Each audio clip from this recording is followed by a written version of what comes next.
Welcome on in, Rainbow Six Siege fans, to an electrifying semi-final showdown here at the Canadian Collegiate League. It's been a season full of strategy, upsets, clutch plays, but now we are down to the wire because tonight is a battle between the top two titans of the league. One side we have the #1 seed, unstoppable Clair Saints, a team that's been dominating all season long with precision teamwork and unshakable discipline, but standing in their way is the fierce and determined #2 seed, Seneca, Polytechnic, a squad known for adaptability and unrelenting aggression. Two powerhouse teams, one stage, and everything is on the line. My name is Zach Vexel, and here on the desk with me tonight to break down the gameplay is Patrick. How are we doing? Oh man, absolutely pumped for tonight. I mean, we got #1 and #2 from the Group A going at it. I mean, it doesn't get any better than this, right? I mean, semifinals, it's come down all of the wire. One team goes on, one team goes home. It's as simple as that. Let's get the bracket up though so we can see currently what we're dealing with over on that side of things, as well as we can see the other side. It's going to be ETS and Waterloo, who are also playing their matchup tonight. We'll kind of give you guys updates on what we could be seeing for our potential finals and third place matchup as well. So that will be something we have to follow. But now moving on to the rosters, let's get our first roster. I believe is going to be the St. Clair Saints. If we can pull that one up, it's going to be Jocks, Swifted, Terror, Kinger, and Salty Boy. So Salty Boy's a little more on the new scene, only played one series for St. Clair, but they did end up winning that series. So again, he's fit in just well with the lineup. Immediately, something I want to touch on, 2.11 KD for Jocks, as he has so far been that MVP player for the team, at least in my opinion. Now going over to Seneca's lineup, we have Varix, Crayon, Zosik, Khan, and Aiden's. So again, it's going to be a close game. I have 3 of those guys with over 145 kills, as Varix, Crayon, and Zosik do. So 3 big-time top fraggers going up against a team that has not yet to even drop a map so far in CCL, let alone let one go to overtime. This is going to be quite literally the definition of a Hell in a Cell match. Absolutely, it's going to be extremely exciting. And I mean, you look at last week, St. Clair faced off against York University, took them right on out, and that's the #4 seed that we're talking about throughout the season. These aren't, like bottom of the bracket, your #8 seed. No, these people are playing, they're coming out every single week, and they're putting on a really great showing. But, you look over at their opposition, Seneca, they've been keeping pace as best as they can. Obviously, the one loss is, what are you going to do about it? Let's take a look on over to our players to watch. Speaking of St. Clair, who do we got? It's going to be Terror lining up against Crayon from Seneca. You can see as Patrick ended up pointing out, take a look at those KDs, man. That is way more kills than I got in the caster game, I got to tell you. I don't want to Best splits in Best splits in Canada. Hey, listen, honestly, on the side of Crayon, he's been just so consistent. 65% cost is nothing to be complaining about. 60% on entries is absolutely disgusting. The side, though, with St. Clair that I want to point out is, weirdly enough, Terra, a player who's so good in his own right, 1.63 KD with 103 frags, but on entry is currently 10 and 19. Terror, what is going on the side of entries for St. Clair? It's definitely the worst so far in terms of deaths from both the teams on entry. I believe only beat out by Zosik, but even then, in terms of deaths, Zosik then has the kills to back it up and is at least positive on that, right? So Terror, again, such a high caliber player, and his numbers look great, and you would never guess based on the numbers that he's currently -9 on the entry, as pointed out by me earlier. So again, it's going to be a matchup to look out for, but I point out that Seneca has these big-time 3 tough fraggers, especially Zosik and Varix, who are 32 and 16 on entry and 35 and 26 entry alone. I know we're not talking about Crayon, but Crayon's also 12 and 8. So again, if you can have these 3 players pick apart St. Clair by getting that quick first pick on Terror, as we've seen teams do before in this league, this might be a way closer matchup than a lot of people would expect.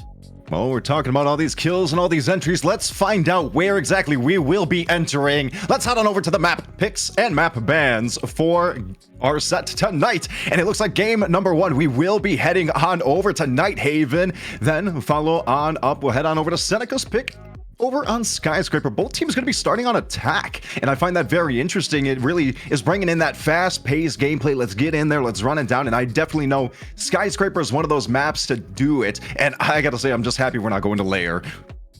Right, well, I mean, sure, for casting's sake, yeah, I think I've been casting Nighthaven a fair amount this CCL season. I believe I casted a game of Skyscraper, actually. I believe it was that St. Clair game on Skyscraper that I was casting earlier, but this is something very interesting. Nighthaven, right? A map that a lot of people actually don't like playing St. Clair against, despite the fact that it might actually very well be one of St. Clair's worst maps, at least in the Butler lane. It was definitely proven to be that. So Nighthaven, for Seneca at least, they actually have a 4-1 record on Nighthaven. Very good. However, their one loss comes to St. Clair. However, then Seneca picks Skyscraper, and this is where it gets interesting. The Saints are actually 2-0 on Skyscraper this season, but they've given up 4 rounds and a 7-4 victory to Queens, which is one of their worst games, believe it or not, because St. Clair is averaging, get this, Zach, 2.4 round losses on average per game. That amounts to 4.8 per series because of the fact that it's never gone to a Game 3, a series that St. Clair's gone to. So, again, absolutely disgusting stats beside St. Clair, but if you're averaging 4.8 round losses in a series on average and you give up 4 in one map to Queens on that Skyscraper pick, Seneca's going to see that. They're going to think that they want to take a shot on it. Something that's interesting, though, is they actually also, Seneca, were undefeated on Skyscraper. They gave up 4 rounds to Team U Gold, who got beat 7-1 by St. Clair on Skyscraper as well. So again, Seneca, they faced a team that St. Clair beat 7-1 on this map, and they ended up having to make them go to 7-4. So it's a little bit interesting. It really just lets me know that there is some history between the two teams. But man, St. Clair's is a puzzle that so far no one's been able to solve, at least on the side of the CCL. Today, very well might be that change, but who knows, and our decider goes over to Border. Border is going to be a really exciting one. You know, we got the 2 back-to-back attack picks right here, and then all coming down to St. Clair deciding to head on over and to Border, get their defense rounds in, and like you said, going to be really exciting. But grab your popcorn. We're going to be heading on into Operator Bands. It's game time here tonight in your semifinals matchup. I'm super excited. I was gonna say, yeah, me too. I'm super excited too. I can't control, right? My excitement is off the roof, right? You're fanboying a little bit. It's okay, you know. Hey, listen, you know what? Because the thing is, right? I am always excited when I see St. Clair play. Part of me also wants to see, obviously, for those who don't know, I am a St. Clair student, but that being said, there's no bias here. I want to see a team take them down. No one's been able to do it yet, and I'm always very excited to see if I can see something different. So for the side of Seneca, I'm very excited. You have a shot to take down the best in the league and to cement your spot into the finals. How better of a way to make a statement than to beat the team that hasn't dropped a map yet this season? But first off, it's going to be Seneca on the defensive side to ban out Deimos. I think a big thing too, when you really look at it, if and hopefully that Seneca takes a game off, if per se that St. Clair does end up winning out and going on to finals, it's still gonna look good for whomever they face. Like, hey, these guys are beatable. They can be knocked on down. Speaking of knocking on down, it's the Blitz. I'm sorry to see you go, pal, but that does leave a lot of options open on offense, and I'm really looking at the Ying hasn't been nerfed yet. Fenrir does get banned away though on the defensive side of things, and that's just a really great information operator as well. You know, I'm kind of curious about some of your thoughts on some of the upcoming changes. I mean, with Ying going to be on the table, not having those nerfs, she's still probably going to be a very potent entry fragging machine, especially with the offense getting picked up by both of these teams in their first 2 maps. Turbo getting banned away in the last ban slot by Seneca, and we're jumping on into round 1. Rebel, I think the bans are really interesting. Obviously, I gotta eventually shut up about it, but anytime we play Nighthaven, everybody knows I never stop talking about the fact that on offense you have to establish 2 lanes, and Fenrir is a great operator on the defensive side that can stop teams from doing that, or at least delay it to the point where their execute is sloppy and mistimed. And I think that right there, Seneca not having that on their side of the defensive end is going to hurt a little bit. That being said, I'm a big fan of the Valkyrie, and I'm a big fan of the Azami coming out. That's probably going to be good to hold down Catwalk and, well, Rafters.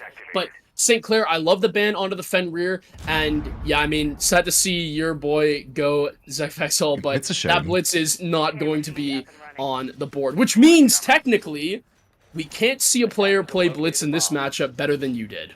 Look, I was curious to finally learn from the professionals, the guys who are looking to line themselves up to head on into finals. I want to know what I did wrong. Answer, all of you out there, nothing. I played it phenomenally. You had to have seen it. It looked great. If you check okay? the VOD, I didn't say anything negative about Zekvexel's blitz gameplay. Absolutely nothing. It was an absolute Flawless. masterclass. Shades of Forest from SSG. We're talking one of the best shields mains in the game. So I don't think people were ready for that. I don't see, man. I'm willing to give it a little bit. Have a day so far, but no. Now we got to focus on these two teams and what's gonna happen on their day. It's St. Clair, it's Seneca, it's the action phase. Let's get on down into it. And I'm assuming for St. Clair they bring that Maverick. I love that pick. It's gonna be able to stop this bandit from tricking that IT wall, and that's gonna be their first point of attack. I do very much like the steady approach. You're making sure to check your angles. You're making sure to down goes Hayden. King are able to get the opening pick. Like you said, that Maverick just being an absolute threat. Zosic immediately finding two, though. Swifted ends up going on down. 2-for-1 trade right out of the gate. We're only 60 seconds into our first round. Well, Seneca comes out swinging, and Zosic has now escaped down into that first floor, and he's now making his way up catwalk. I don't believe he's aware of the player just outside to the right side of the door. Now definitely sees the head, decides to drop and go into that control hallway. So a good move right there from Zosic, just playing his life and making sure that those cams can feed out the intel that he doesn't have to peek into. I really like the zombie setup too, coming out here from Crayon. It looks pretty good so far. He has everything locked off that you would typically want, but it's going to have to be St. Clair that have to force the util and force Seneca to have to play a little bit weird. And again, the two picks for Seneca, they're huge. Ram and Ash, who would usually help in getting rid of some of those Kiba barriers. Those two really great fraggers, you know, obviously both of them having that R4C, great weapon, allows them to just knock down the picks as they run on in there. But like you said, knocking down those Akiba barriers is going to be definitely the big factor. Ram being able to throw out her boogie and Ash just throwing out her charge and just blowing a hole open and any soft breach. And there are going to be plenty of opportunities to do so, but obviously not anymore. A lot slower pace, though, after that first 60 seconds. It does seem like Seneca wanted. I open my mouth, and Zosic just drops another. Good night, Jocks. We'll see you next round. Zosic on the three-piece. Varix ends up finding Salty Boy. It all comes down to one. Kinger gets Crayon. Varix finishes off the last, and that is going to be round number 1 in the books. While Seneca, you didn't allow St. Clair to establish their 2 lanes of offense, and look what happens. I mean, in terms of a St. Clair round, that was probably one of the worst rounds I've seen from St. Clair all season. They looked very uncomfortable. They lost all of their utility draining ops immediately. They had nothing once the Ash and the Ram were gone to clear out those Kiba barriers, to clear out that deployable shield. They had a Nitro on the board still for the side of Seneca, and I believe they only got one of the 3 Vault cams. So again, it was always going to be Seneca's round there if you look at it from a numbers base, but give shout out to Zosic because, man, that boy popped off early, getting 3 picks immediately. Varix cleans it all up, and now we head down to our basement defense and tank and assembly. Yeah, when you're able to find just one person, you know, you're happy when you can get the 1-for-1. If you get the 1-for-2, that's great. Didn't even get a 1-for-2, you know, didn't trade out his life for those 2 opening picks right off the breach. Ends up finding a 3rd one a little bit later down the line, and that right there just sealed the deal, in my opinion. We have had great players who have been able to kind of turn things around in those 1v3, 1v4 scenarios, but let's be honest here, when we're in the semifinals between 2 of the top teams in Group A, I don't think that's going to be as easy, much easier said than done, I should say. Heading on into round number 2, we're moving on down to the basement where Seneca wants to get another defensive win, make themselves have a great statement here against the number 1 seed. Right, well, immediately the operators I take a look at is that Hibana and that Buck. Again, for that assembly tank defense, they're going to have to clear out some vertical control there. A little surprised that I'm not seeing the Mira come out for the side of Seneca. Usually is chosen on that tank assembly defense, but that's already going to be your assembly wall opened up for the side of St. Clair, and they're making good progress early, trying to deal with this bandit trip with the Maverick. gonna be difficult. They do have the Kite and Maverick set up. Salty Boy ends up accidentally knocking down Kinger. One member for the offense off the board is definitely gonna be hampering things. It was the Thermite as well, but I guess you could say he did his job. He opened both walls down for the main breach. That is going to open up line of sights into the basement for our offensive team. St. Clair gonna be able to get in there, but I don't know how easy that's gonna be, especially when your buck is gone. There goes your upstairs pressure. Terror. Good night, goodbye. Zosik finding himself another one. Zosik is just on fire so far in these first 2 rounds. Right, I mean, he's going on an absolute tear right now, Zach. I mean, 4-0, he has St. Clair's number. He has them in his pocket. He's carrying them around. And speaking of which, Crayon's going to find an amazing headshot from Storage. Now just playing around, has the vertical control onto the breach as well. Player hops through. It's going to be the Habana, but taken down is going to be Crayon. They can't clear the man out of Storage. And so far, Seneca is on an absolute raid right now. Salty Boy, most likely with how the first 2 rounds is going to go, isn't even going to peak this. He's just going to wait and use these last minute and 20 seconds for basically a tactical timeout 2 rounds into the game. St. Clair have a lot to talk over because it's been 2 very dominant holds right there for Seneca. They only have the tertiary bomb site left to go, assuming they don't throw a 5v1 to Salty Boy with like 10 seconds remaining by the time he probably commits to anything. And then they're going to get those 2 bomb sites they dominantly defended right back in action. So St. Clair, if they want to scavenge anything from this half, you really need to take a timeout early, and I like what I'm seeing out of Salty Boy, at least they're having the recognition that, hey, yeah, no, these 2 rounds haven't gone our way, we need to talk. Have the discussion, take a breather, take a step back, understand, okay, look, we came into this maybe a little bit too quick. Let's slow down physically. Let's slow down mentally, and let's just regroup, recycle. Let's do what we know what we can do. This is looking really great for Seneca, though. I do love just Salty Boy just taking it nice and easy, saving for op. You know, he's gotta get that really good buy in the next round and hopefully turn things around. 30 seconds left here in round number 2, and Seneca's feeling pretty good about this one so far. Talk about an electric start for the individual players, for the team as a whole, making this just showing that Seneca was coming in prepared today.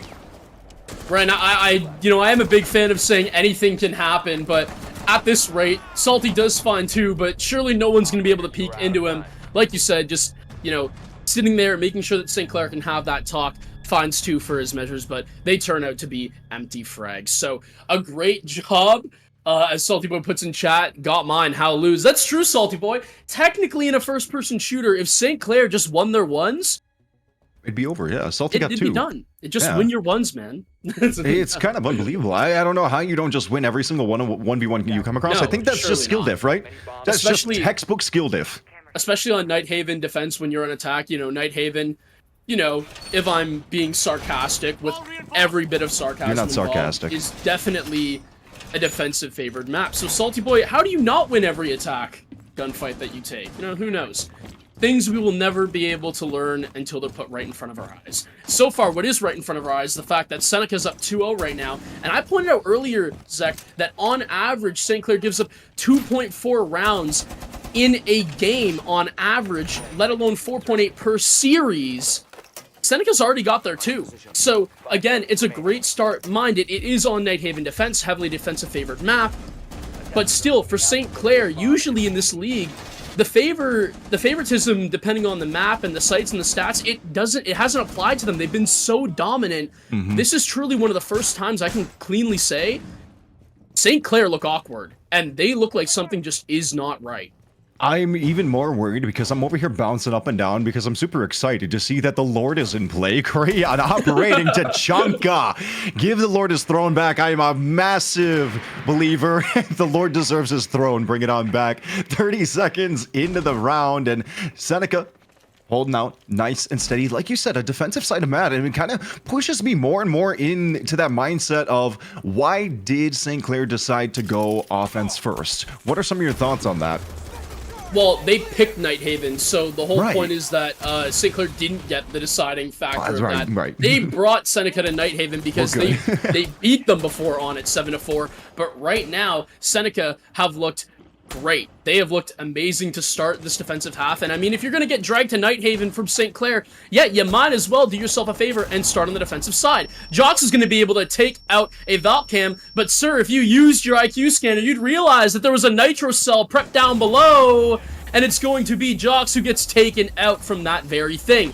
Varric's also gone, and Swifted, what a clean one-tap. That AK-12 just sung me a symphony, and it spells the end to Zosic, who can just hop on his Valcams right now, but they have to clear out Khan, and Aiden is going to be able to take down, or sorry, get taken down by Salty Boy. Khan able to take down one as well, I believe, onto Terra. Not a good start for Terra, I believe 0-3 so far. Here, picks one back up onto Crayon, and this is looking a little bit better from St. Clair. Mind it be Seneca's tertiary bomb site. It was that warm-up, you know, and we just got to knock that out. But like you said, it is that off-site. It is a difficult one for Seneca right now. 60 seconds left, and it all comes down to Khan. All three members of St. Clair closing in on his position, just trying to locate the lone warden. Is he roaming? Is he trying to pick us off? Did he make his way back onto site? Only one way to find out. You have 45 seconds left in round number 3. The best you can do is drone him out, and that does seem like that is going to be the play. Warden spotted out, 40 seconds left, and here comes the collapse of St. Clair. Yes, we do know. Get your little RC car. We know he's coming. You know everyone's coming. You're in this difficult position where you're like locked down on site. What do you do in this scenario? Do you just go for the other site? Do you just kind of hope for the best? Push on in from the members of St. Clair. That was some great damage, but it's not going to last long. Swifted knocks down Khan, and that looks like St. Clair's going to put their first one up on the board today. And I'm not gonna lie, if the warden there from Seneca just doesn't whiff his shots on the Thatcher vaulting in, you immediately know there's a second one on that window. You could have hit one, flicked back onto Swifted, who had to vault through the window, and then focus on where possibly Kinger's positioning could have been. That being said, obviously, we have the highlights, they don't. So maybe I'm wrong. Maybe the Seneca player, I believe it was,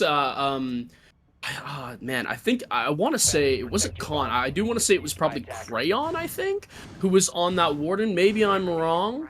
But I will say so far that I think for the side of St. Clair, to be fair to that warden, you're getting put in a 1v3. It's not the best scenario. St. Clair did let the timer get a little bit low for at least their liking, probably. It's never really good to execute with 20 seconds remaining sometimes, especially when you've had that 3v1 for so long. It means that you've gotten a little bit stuck somewhere because you need to really make sure that you don't run out of time, because when you run out of time on the attack, bad things happen. Who would have guessed? So right now for the side of St. Clair, they're going to see if they can finally take this second floor bomb site off of Seneca. Seneca able to have a dominant first round, and Zosic is going incredible with these pre-placed nitros.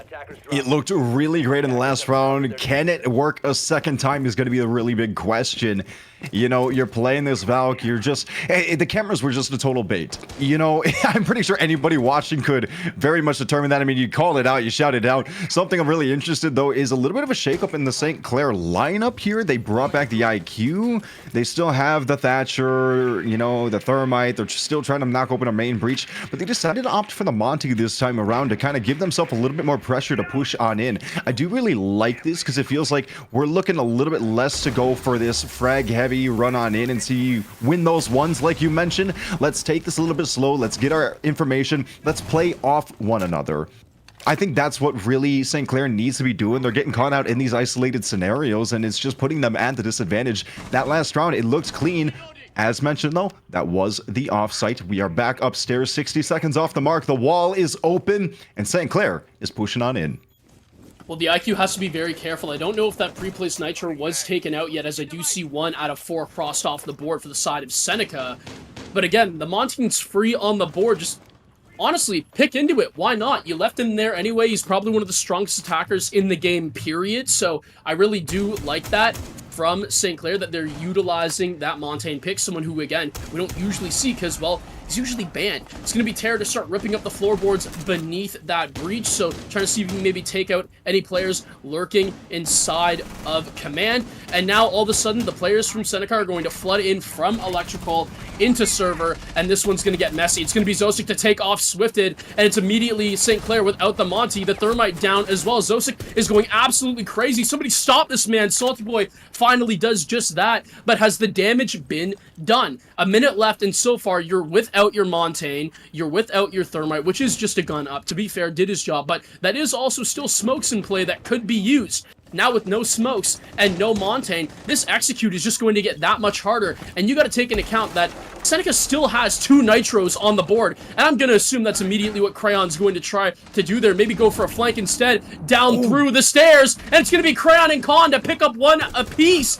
And because of that, Salty Boys is going to be left all alone on those rafters, peeking out into the site, and it's going to be the Warden of Seneca to take him down. They take their tactical timeout early in the form of Salty Boy waiting. They still do have a tactical timeout in pocket, mind you, but they do not figure out Seneca's puzzle in command server, and they're going to be running all the way to the bank, knowing they got 2 rounds off of them there. Seneca extending their lead with a dominant win in round number 4, coming back off that loss from the previous round, back on these dominant sites. They're looking great and they're 1 step closer to securing their spot in the finals, but we still got a couple more rounds to go. We did end up taking a timeout by St. Clair, an official timeout this time around. You said they had that remaining, but now it's finally off the table. Look at that. Right, I mean, look.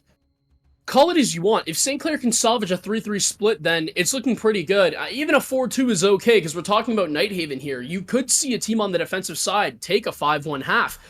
But this was St. Clair's map pick. And again, I really do have to question it. They're taking Seneca to a map that, yes, they have beaten them on before. That being said, I believe last time they played it, it was Seneca that picked Nighthaven. The reason being because of the fact that St. Clair weren't showing it very well in the Butlerland. The key point is that St. Clair, I'm assuming, started on the defense in that map, and the reason why they were able to get the win is because they started off hot, and if you know St. Clair, they're a mental team, they're a vibes team, they're a team that rides a wave when they get hot, and they just roll you. And right now, when St. Clair get in the dumps, they dig themselves into graves that sometimes they can't get their way out of. And right now, I think bringing Seneca to a map that, yes, while they have beaten them, are still 4-1 on, especially when Seneca gets to choose what side they want to be on first, St. Clair may have actually bitten off way more than they could have chewed. At least, it's starting to seem that way from the fact that this is St. Clair's map pick, mind you, ladies and gentlemen. They're currently down 3-1 so far on the defense, and they are without a tactical timeout as well. I think you said it very clearly, you know. Yeah, you picked this map because you maybe, I'm going to say maybe because you did very well into them prior, but you were the ones on defense first, and I think that kind of stands out, and that needs to be something you think of when you do go into your next map bans. We are here on round number 5. Will Seneca keep this one going, or can St. Clair rally back? Last time they took that little kind of timeout, a little bit of a in-round timeout, they were able to recollect themselves on the offsite round. We're heading back down to the basement, took their timeout. They're not going to have any more of those to go unless they find themselves in another Salty Boy situation. Take a look at this. Zosik is the one who I'm really concerned about, and I'm keeping my eye on, and it does look like St. Clair's doing the same. They were able to drone him out, and I think that's massive. Right, I mean, it's been the rounds prior where Zosik's been able to get away with that type of play. And that really does speak to you that, yeah, maybe the drone worked from St. Clair, if anything, to clear out Zosik, to gather intel on him. It's definitely been lacking. And I think now that they've at least found him, they force him to kind of go back down into cafeteria, into lobby, and kind of force a little less of an aggressive position. But look at this. Zosik's doubling back. He's walking up the lobby stairs, and that's not going to help. Aiden's hits an absolutely disgusting shot through 2 floors, from the basement to the top floor, from hell straight to heaven, and hits Tear again. It was a little like, hello, pops his head in and just, he's like, thank you for the hole you made. Thanks for the lineup. I know you're going to be looking down here. You know, when you're playing the buck and you open these kind of holes, don't look right away, okay? Open up a few more, distract them, make them think they have multiple different paths that they have to keep their eyes on. It's just, you open up the one hole, you look down it, and I think the outcome speaks for itself. 60 seconds to go, only 1 player off the board. I have to say, this is probably the slowest round we've had so far in this series, Patrick.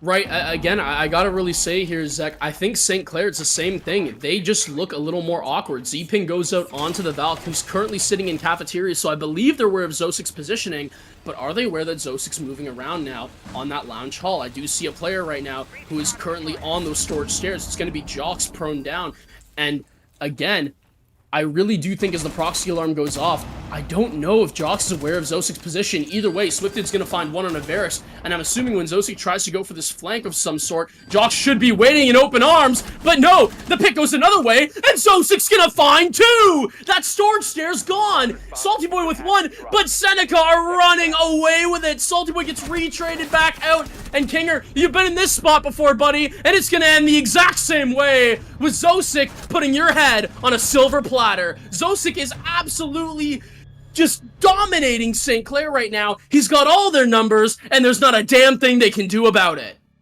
He can't keep getting away with this, Patrick. It's ridiculous how much pressure, yeah, Seneca has, but how much pressure Zosik has. Comes into that round 7 kills up already, like looking great, but then just doesn't let up. And it's kind of crazy. Seneca's able to walk away with round 5, securing a nice commanding position so far in this semifinal matchup. With that score now heavily in their favor, they're really looking kind of, I want to say unstoppable. You know, so I'm gonna say unstoppable. St. Clair needs a miracle right now to not end this half 4-2. They really need to figure out what they can do to collect themselves to go into defense in a not as bad position as a 5-1. I mean, need I say more? Zosk is 10-3 right now, but I want to point something out.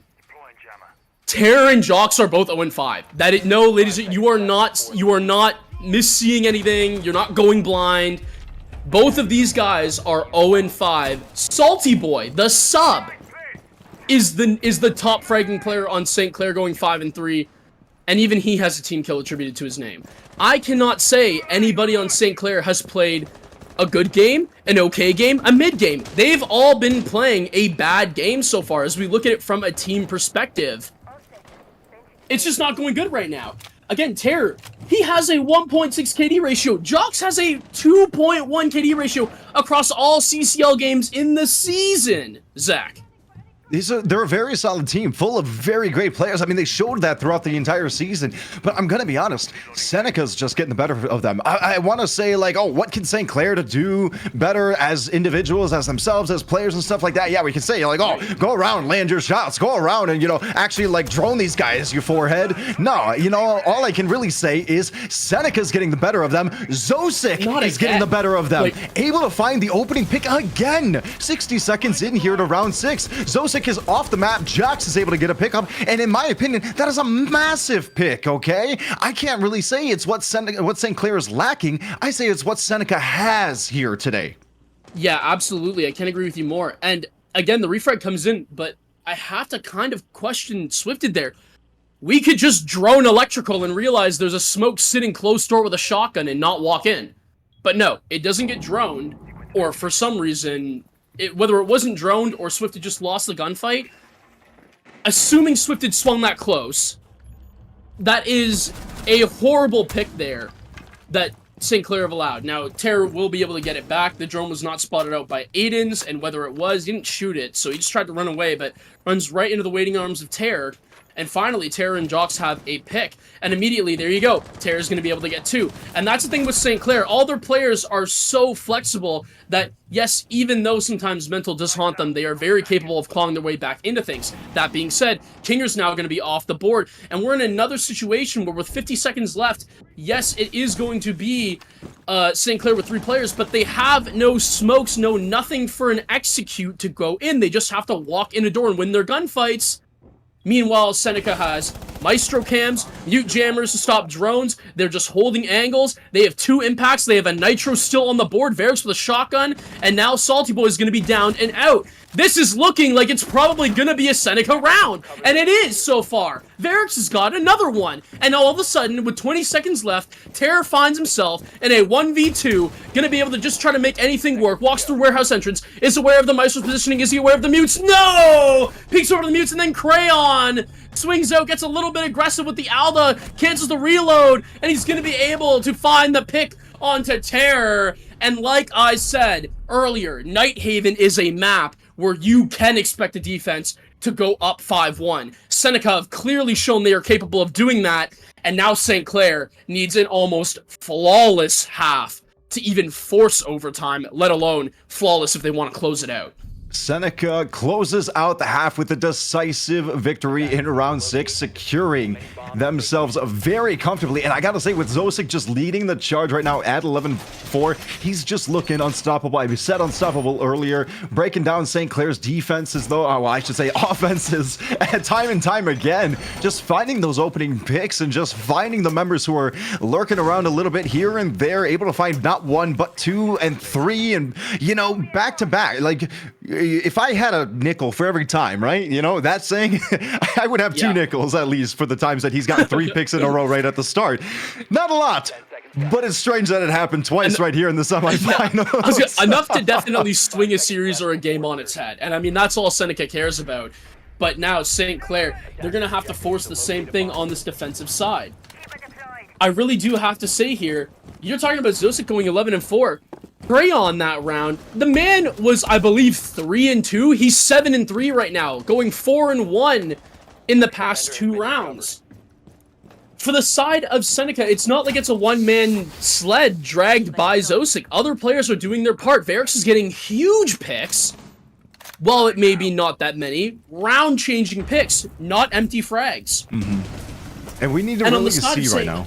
Bro, I was going to say, on the side of St. Clair, they're going to get the bandit trick off, but the YT wall still going to get breached. Seneca are still establishing a foothold on them.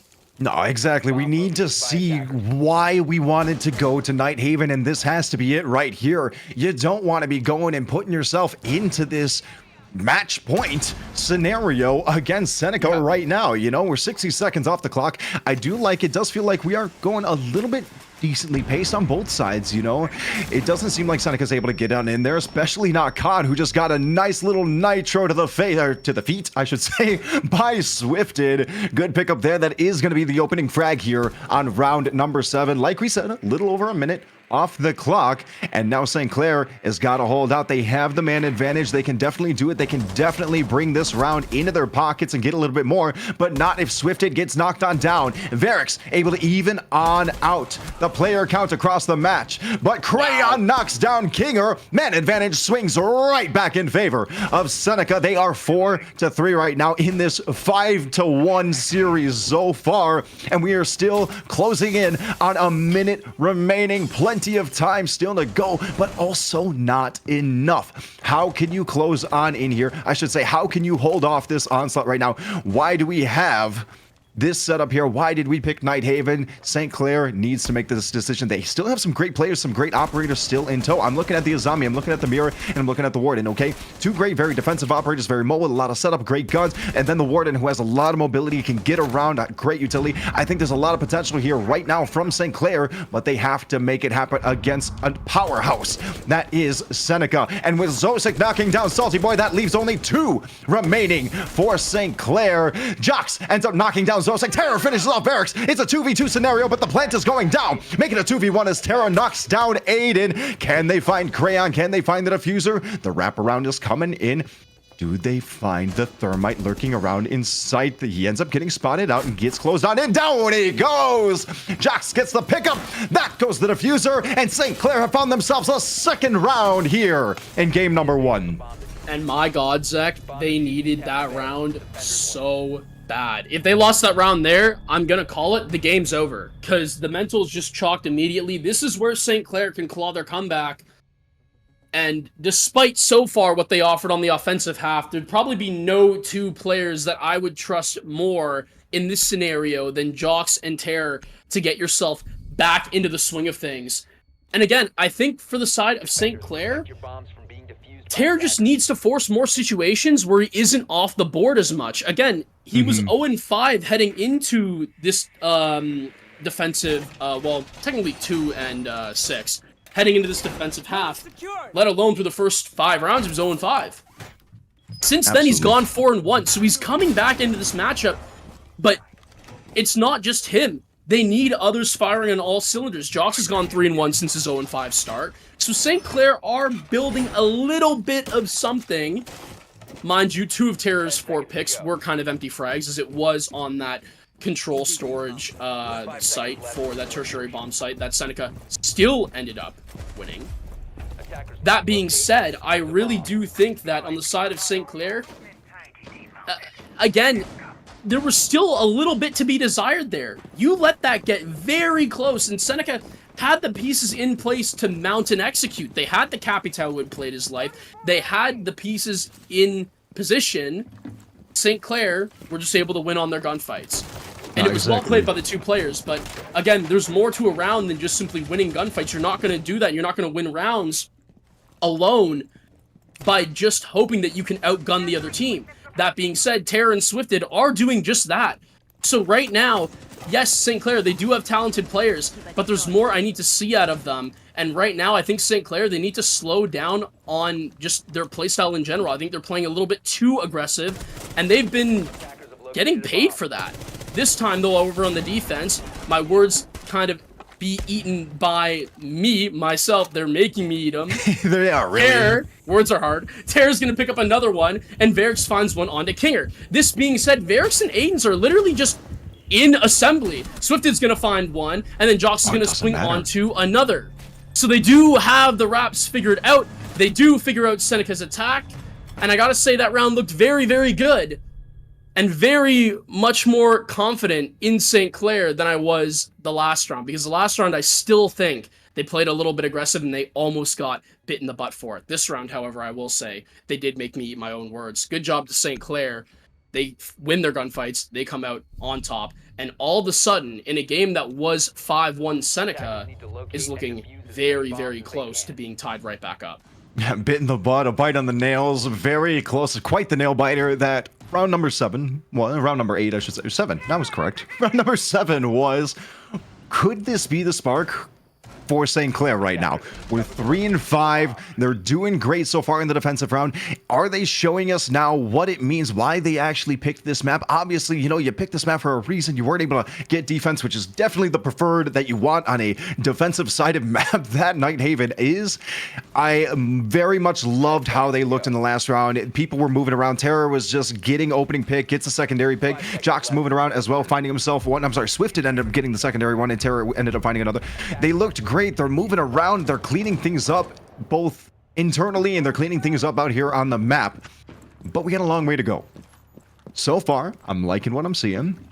Let's take it nice and slow. St. Clair narrowing up, getting this one nice and close. 3-2 is our, I'm sorry, I can read numbers and I'm not dyslexic. 3-5 is our overall score. I read that one upside down. It looks like Seneca is holding out with that 5-game victory. You know, I'm just like derailing right now, but we're great. 30 seconds here into round number 9. Little shots going back and forth as Jox trades bullets with Khan. Gonna walk away from that one, regroup, recollect himself. And it did look like Terra got knocked out right away in the round.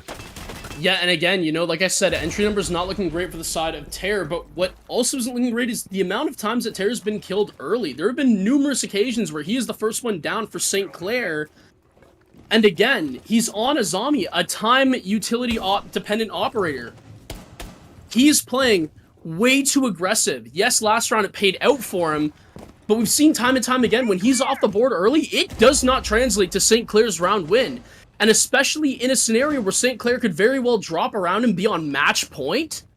Well, to let Seneca be on match point. It's not what you want to see out of them if you're a St. Clair fan. But you have to give credit to Seneca for realizing, hey, if this guy's going to get aggressive, and he's on, like, an operator that is crucial to the round, yeah, like, let's just take him on a safer angle and win that gunfight. It's going to be Zosic to do that to Salty Boy. And all of a sudden, St. Clair are getting absolutely demolished. As I say that, Swift is going to find one on the flank, but can he find the next? No! It's going to be Varix. Do they know about Jox's positioning in servers? I don't believe they do. This Ram's looking absolutely nowhere on him. And that's going to be a free pickup for Jox. Kinger finds one as well, but Khan's going to trade him out. And all of a sudden, Jox in a 1v2. Players now converging on the control room wall. Smokes go down, and you gotta assume a plant's going to come out soon. No nitro on the board left for St. Clair, so Jox has to swing this. Realizes one's going to have to be playing cover on the breach. And the second Jox swings, his head gets taken clean off. It's going to be Seneca up to match point. And this is easily the worst I've seen St. Clair all season. warm-up game. Okay, well, we'll knock this one down. We'll bounce back over on Skyscraper. Do you say that? No, we still have another round that we can keep on going with this. Keep on fighting St. Clair. We can bring this one on back. We can bounce on back as Seneca bounced back right there in that previous round. I think they're, trying to see how it is St. Clair is adapting, and they're trying to, kind of cover those angles that they're really missing. And I think that was a very crucial round, I think, for Seneca. And I say this because you gotta shut down the momentum that St. Clair was starting to build. You look how they won their first defensive round, okay? It was a nail-biter, we brought that one up. You look how they won the next defensive round. A lot more decisive, okay? It was looking really good. You need to just put the stop in that one, be the thorn in the side and just shut that down right then and there. Because if you allow that to persist, we do see 4 for St. Clair. We see 5 for St. Clair. We see 6 for St. And all of a sudden, you're on the back foot. It happens that quick if you're not too careful. We're heading on in here to match point. Round 10, St. Clair trailing behind 3-6 against Seneca. And it looks like we do see another Monty pull out here. I'm happy. I'm happy. I love my shield ops. You know what I'm saying? I love to see these guys. Look, Isaac, you're getting the love you deserve on. You're seeing these shield ops come into play. They banned my blitz. I gotta see the Monty. Yeah, I gotta see Terror, though. Look, again, Terror is getting so aggressive, just taking gunfights that I'm gonna go ahead and say are simply stupid. Again, Terror is a great player, but Zosik, I'd be lying. I'd be literally lying with my right hand on the Bible if I said Zosik didn't have his number. It's been so many times that Zosik himself has been able to find that first pick onto Terror. I honestly wish but whose number does Zosik not have? I mean, pretty much. You got me there, but especially for the point of Terror on St. Clair, I feel like he's definitely the one who's been killed by him the most. And these opening gunfights, Zosik is finding them so frequently. This could very well be the beginning of the end. I will say Crayon taking down as the Thermite is horrible, but this is what I love from the Monty. Use it. You have an advantage here. You have that open shield that you can just gather intel with without taking damage. I will say that's not good at all, actually. The team kill comes up from Khan, and that might actually flip the round right on its head. Zosik goes down, and Khan's gonna go as well. This is horrible from Seneca. Oh, yeah. No, it's getting really close right now, and it's all coming down to Varix right now. You're in this 1v4 scenario, and I gotta say, hopefully he can go and pick up Zosik. He's trying to drop a smoke, knowing that if he does go for the res, he is going to be in a very difficult position, but that is just going to put away the round. St. Clair found themselves another one. We are still hanging on as we head on into round number 11. Close the gap. Close the gap. We had a long night ahead of us, I can tell you that much, Patrick. Yeah, no, we got a long night ahead of us, especially when this is St. Clair's map as well. I mean, potentially short night if Seneca takes theirs, but I will say that St. Clair, am I gonna say they deserve that round win? I don't know. I mean, I think that Seneca were looking really, really good. I will say to St. Clair, they got rid of the Thermite. That was a huge pick. But, I mean, easily, we all know what the round-changing effect was to talk about. It was the fact that Aiden's got TK'd. There's no easy way to put that as the Monty, right? I mean, I don't get where it goes wrong there, and then Zosik dies right after, and St. Clair, I'm going to say they've been gifted around, and if you notice the trend, we are seeing the same round pattern that Seneca had. St. Clair, they're going to win their first 2 rounds, and then they're going to lose their tertiary site. That was what happened to Seneca as well. And then they're going to win the next, Seneca win the next 3. So, again, if we are going off of trends, in 2 rounds, we could possibly see an overtime. And again, like I said, it's very possible to see a defense go up 5-1 and then side swap, and the other defense just goes up 5-1 as well. That's just the nature of what Nighthaven is. It's a defensively favored map. Varix is going to go down to a C4 that I'm assuming was tossed out by the Capcan or the Mirror. It's going to be confirmed the Capcan because we were on the Bandit. I noticed he had his still. It's going to be Jox to find the next pick on to Zosik. It's Varix actually who gets res, so again, on 20 health, but still with 4 players, is Seneca. But so far, St. Clair, they're still playing this aggressive defense, but it's working. It's working for them when it matters most. Sometimes Terror, I've commented on he's getting picked off a little too early for my liking, But you know what? At the end of the day, we don't care about the process. We care about results. And right now, the results are being found for St. Clair. Crayon taken down to 41 health. And with a minute 50 left, Seneca kind of looks stuck right now.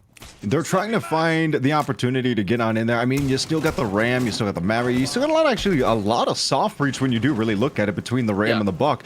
I opened my mouth about the Ram. Kinger is going to go on down. Terror, though, we will trade out Khan.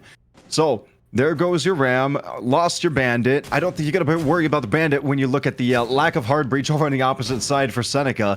And right now, being in this I'm going to be honest, a 4-2 scenario when you collect the HPs of Seneca right now, with Crayon and Varix being at 41 and 20, a whole 60 HP collectively.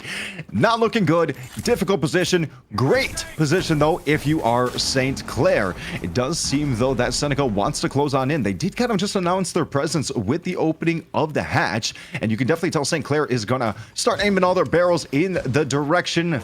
They heard that explosion. Do they have all three members kind of grouped up over here?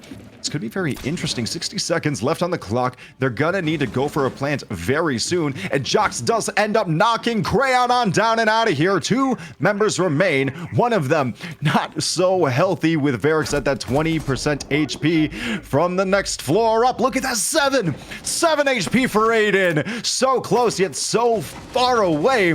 With 30 seconds to go, can Seneca find this one? Can they put the game away here? 30 seconds left on the clock. And just right now, Seneca trying to find a slow place. Down goes Varix finally. And now it all comes down to the 7 HP. Maverick, can he close this one out in the 1v4 situation? Drops a flash on in with 15 seconds left to go. Has to get in there, has to find a plant, has to find all 4 members of St. Clair.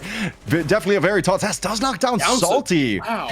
This is going to get close. Nail biter right now. It's 3 seconds, 2 seconds. It's time up right now. Goes in for the plant, but he's going to get knocked on down. St. Clair, pull it on back once more. We are closing on up. Still match point, but we are 1 away. Again, history so far is repeating itself. Now, St. Clair, yeah, they're coming back. They're getting these rounds, but they're still not the ones on match point. You can't be convinced that St. Clair have this OT in the bag. There's still a round to go, and Seneca, no. They're on match point right now. Oh, yeah. They can have the luxury of saving their tactical timeout for when they go on to overtime. The resilience, though, coming in from St. Clair. It is.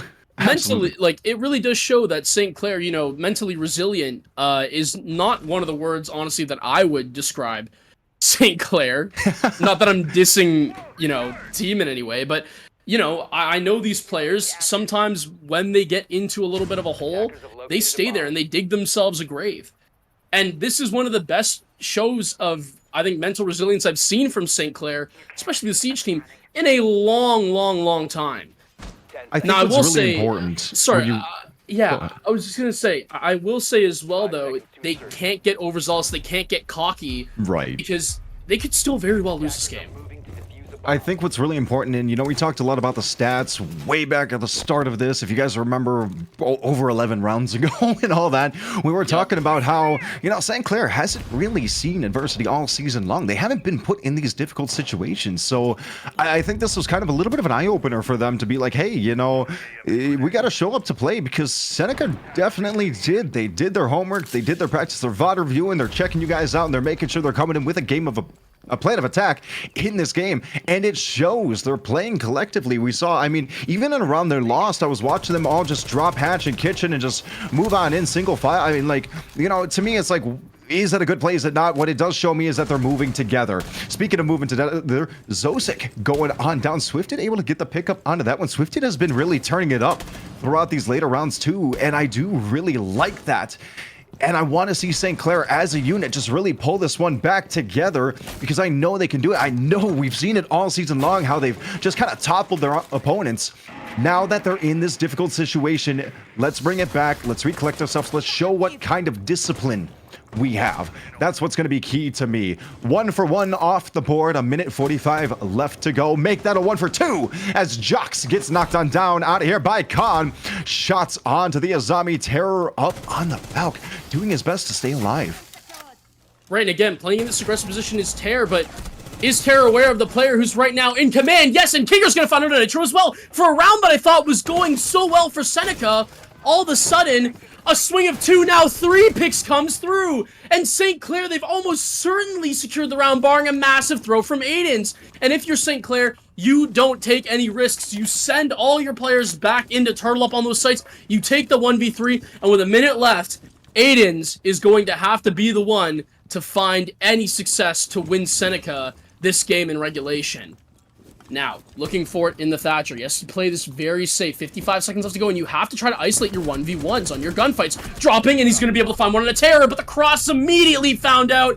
It's going to be Kinger. It's going to be a 5-1 defensive half, and it's not going to take regulation, because, ladies and gentlemen, we have overtime. Semifinals, the very first map of the night. St. Clair has never seen such a hard opposition all season long. They have never seen overtime all season long. St. Clair has done it, though. They came back from the abyss with a commanding win in round number 12. They've evened the set and forced this incredible semifinal into overtime.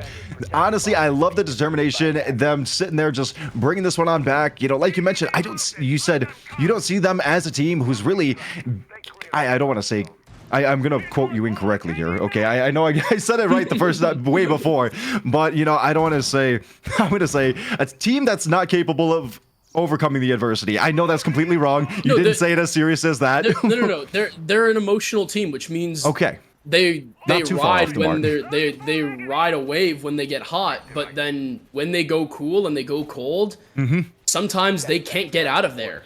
More times than none, usually, they can't get out of that cold spout in-game, mid-game. And so it's really interesting to see that this might just be the tale of what happens on a Night Haven defense. And this is key that Seneca even let them get here, because Zach, St. Clair have the defense for overtime. Yes, okay, we're on the same page here. I'm excited. I'm hyped, dude. I said it way at the start of this. I'm excited for this matchup.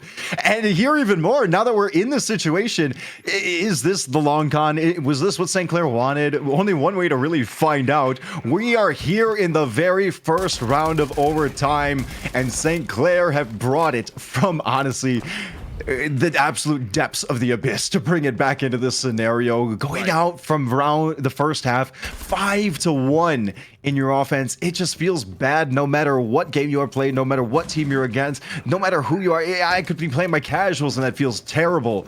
You know, I'm not in such a stressful situation as a semifinal matchup here in this league. 60 seconds off the clock, though. Bullets are flying. Verix has eaten a few himself down on the HP, but no lives getting traded out just yet. 2 minutes to go here in our first round of overtime in our semifinals. Right, no more Jackal pings coming out onto Jocks on that Legion. He's just going to play things very safe along with Terra, and they're just going to make their way on the way back down to site, now sitting in Nano. And for the side of St. Clair, they are almost all bundled up. It's actually going to just be Swifted, who's on the side of that Capcan, who's sitting on those vending stairs. And he's a player for St. Clair who has come alive in order to will this team back together. Oh, yeah. Swifted, a very capable player. He's an ex-tier 2 pro. Again, he's been in this scene. He's fought through adversity loads of times on his own. But now he needs to figure it out with the team that has a minute 15 and are all turtled up. They've given up the vertical control. That being said, the only thing that can really trigger it out is the Ash. But again, 3 breaching charges in pocket as well. And same with the Thermite, or sorry, the Thatcher. Thermite with the smokes. But again, Swifted's going to come alive yet again for St. Clair. He's going to find the first pick onto Verix. Good night in chat as well. They're getting a little bit toxic with this. And why not? Get into Seneca's heads. If you're Seneca, you need to challenge your own mental adversity now. You've let them get back into this game, and now they have the favorable matchup. Dokubi Call coming through, and if Terror dies yet again, it's going to be a sight that we're used to seeing, and he's going to be off the board first for St. Clair. However, alive with 34 health and just playing their lives. With 30 seconds left, it's going to have to be a very messy execute, and ladies and gentlemen, lock in because it's about to go down. Look at the amount of traps still on the board. We have Capkins, we have Legions, we have, all this barricading we could do with the Azami, who's been alive the entire round. 20 seconds to go. Another member off the board. Zosic, the fragger for Seneca, is gone. All comes down to 3 in this 3v5 scenario. Swifted finds a 2 more as he knocks down Crayon and Khan. Aiden, good luck, but I'm telling you right now, you're gonna find the 1, you're gonna find 2, but Kinger's gonna finish you off, and St. Clair are gonna take the first round of overtime. St. Clair leading for the first time tonight here in our very first map. Oh my god. That's the 3 words I have for you. Swifted, have a game, have a comeback. I don't really know what to say. All of St. Clair right now, they've completely unlocked as a team cohesively. But Swifted has just sometimes, in positions, chosen to say, no, I don't want to lose this round because I feel like it. And right now, for the side of St. Clair, they needed that. They needed, and I'm going to quote this here, they needed their Zosic. They needed their Zosic. And so far, Swifted has been able to step up to the batter's box, and he's been able to slam a couple ones deep, because right now, St. Clair with the lead, they've thrown players like Khan, like Varix, like Aiden's into a little bit of a gap. I mean, even put Crayon down there if you really want to. These were players who were pretty much, for the most part, all positive heading into this comeback, and they just haven't found anything, at least remarkably, of substance. No, I gotta say, I agree completely. Swifted has become very much a pivotal player here for St. Clair in the first map. It really just started showing up. 14 kills right now going into this overtime match point scenario. Feeling really good, but I gotta say, the rest of St. Clair has really cooked up. We were 0-5 on 2 players, on Jocks, on Terror. Take a look now across the board. I'm seeing 8 kills, 9 kills, 8 kills, 9 kills. Everybody's kind of at this same kind of coasting pace, that kind of synergy pace right now. Swifted still leading the charge, but we're seeing St. Clair as a whole, as a unit, bring themselves on up and just kind of come together and pull it on up. The breach push on in, lots of bullets fly. Crayon eats a little bit of damage, gonna peek himself back out onto Terra. I don't think he was expecting that one. The Ashy way more than the Mirror had in that situation. Now falls on back, 60 seconds off the board, and so far it seems like St. Clair is kind of struggling to find a good opening to push themselves on in here. Well, they have that IT breach opened up, but are they aware of Zosic on this roam again?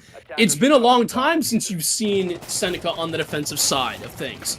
But St. Clair, they need to remember that they weren't able to deal with Zosic on that defensive side. I wonder if that pre-placed Nitro on Connector from the cafeteria hallway is still there, as I've seen Zosic use it before. The IQ and Jocks hopefully scan that out if you're on the side of St. Clair, but they haven't taken it out. There's still 4 Nitros, all of them on the board for Seneca.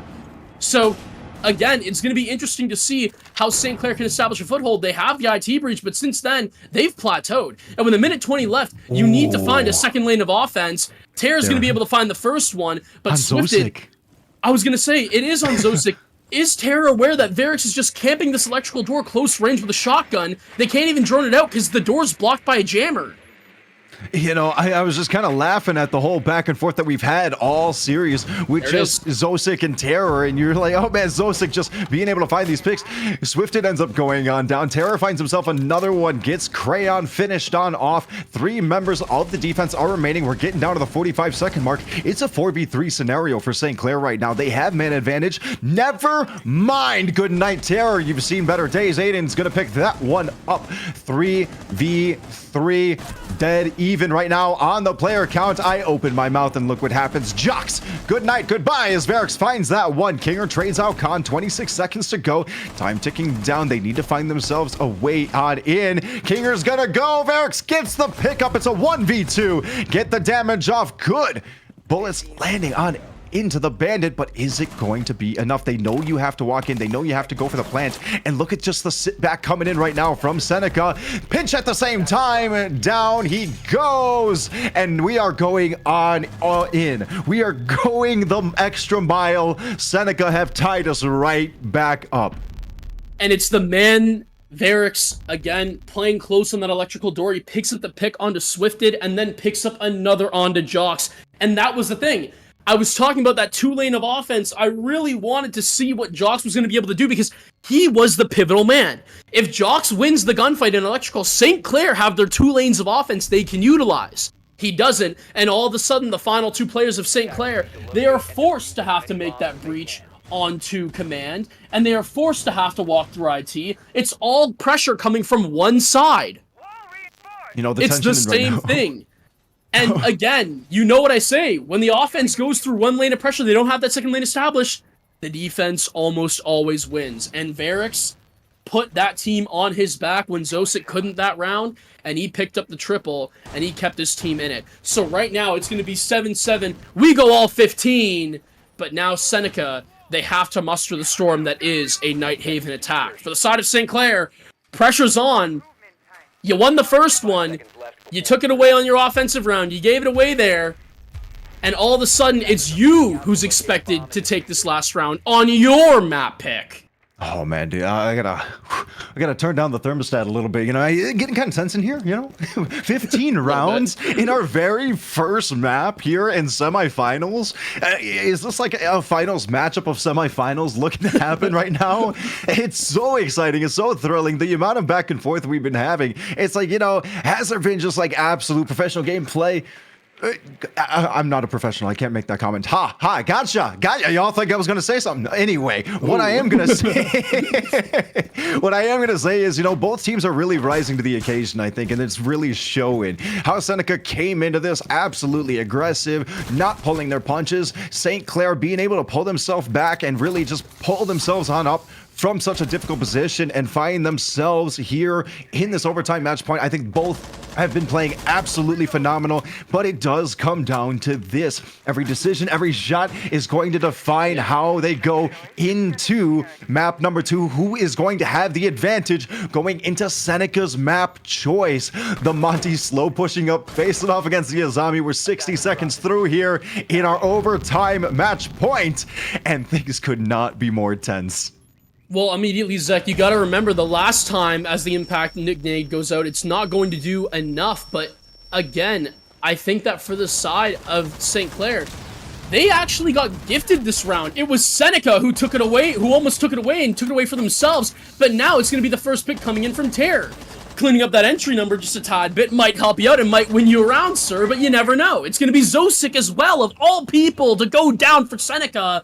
It's going to be the man who immediately put them ahead and gave them a foothold onto Nighthaven, onto the Saints map. As we peek around the CC stairs, it's going to be the Warden who wins out the gunfight. Con, you might not want to challenge that close when he's got a shotgun, but you learn the hard way. And all of a sudden, Seneca, in a game where they were up 5-1, are not looking like they're going to take this one away. And now all of a sudden, it all comes down to this. Final 45. They don't know about Terror's positioning, or they do. They swing on him regardless, but it does not matter. Terror finds another one. The offense, they get forced to play aggressive. Salty Boy marks the beginning of the end. And all of a sudden, barring a monumental throw, St. Clair, they've completed the comeback. Nitro goes out. It's going to get the Monty low. 36 health. There's nowhere to go. That door's barricaded for you, sir.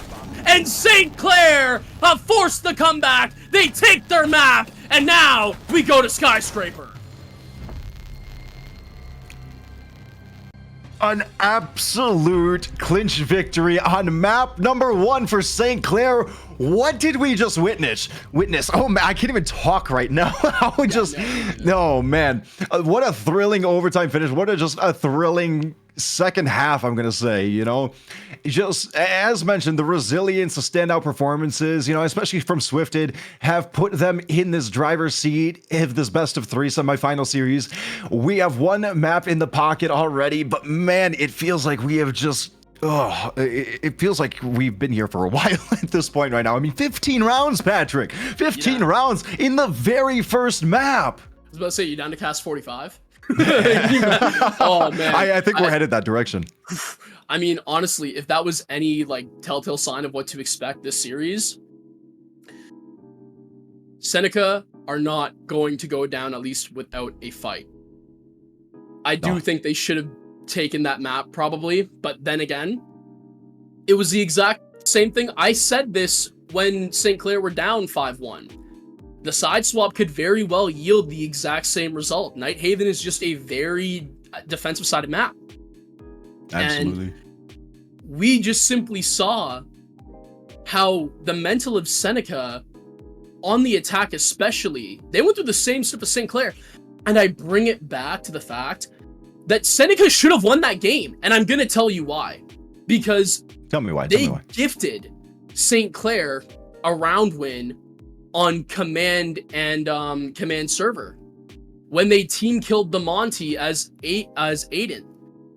They had, I believe it was what, a 5v3, and they had the Monty. They still had one Capital Flame bolt in pocket, I believe 2 smokes still, and they still had Zosik on the board as well, who at that point in time was a wrecking ball for Seneca. But the team kill came through. Zosik died right on after. The picks were almost immediate. It was really nothing you could do in the case of Seneca. You simply messed up. Absolutely, and with one map already in their pocket, St. Clair is just a single victory away from securing their place in the finals, but don't count out Seneca just yet. No, they have not. shown that they can go toe-to-toe with the Beast, and will be looking to bounce back strong on Map 2 on Skyscraper. The battle isn't over yet. Map 2 promises even more high-stakes action. We will see you on Skyscraper in just a few minutes. We're going to take a little break. We will be right back with the Canadian Collegiate League.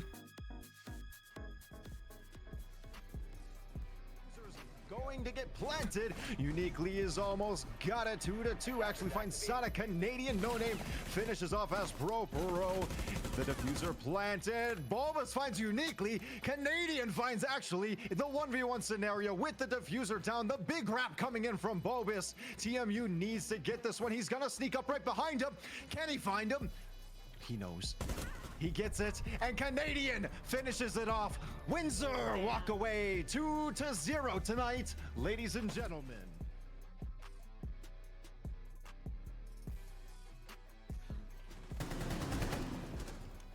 He's in piano. Gridlock is in cigar. Gridlock in cigar. Oh, I'm leaving this guy. He was on piano. On piano. Oh, nice shot.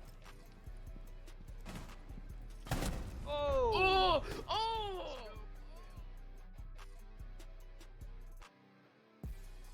You're taking care of. Open is for the taking, at least unless somebody comes in and tries to play.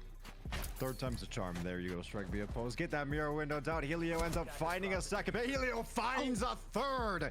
4-2. Ladies and gentlemen, do we see the ace, the quad for Helio? Eyeballs the last. There it is. An ace in the pocket of Helio. Helio is back. TMU is back. We are getting closer, but it is still match point.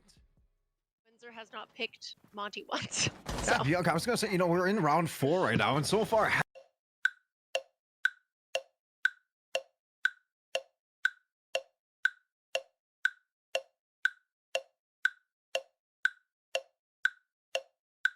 I have not seen a single Monty pickup. Yeah. Are we, is it an us thing? Do we just like the Monty a lot? Caught in the rotation hole. Actually, the rotation hole wasn't big enough for you. Uniquely, gonna end up getting the opening pick here of the round for you, Windsor. And even though it's down to a 2v5, the position they're in right now is so strong that it's gonna be able to get 3 kills! What is going on? Set up the air jabs to watch flanks, so they can just get right in there and probably not even have to worry about CCTV or anything. Just get in there and flank that. 1, 2, 3! Boom, boom, boom! Mod wants you in his room!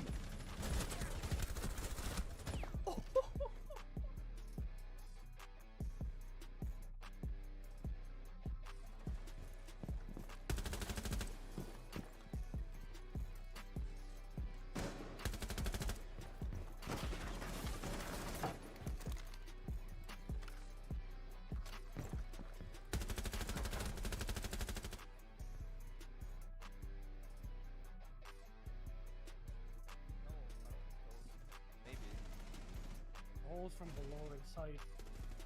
One's on the holes, one on the bird holes, one of the people on chassis. Look below you. Where's last? Where's last? Oh shit. Oh wait, I didn't kill him? Nice throw.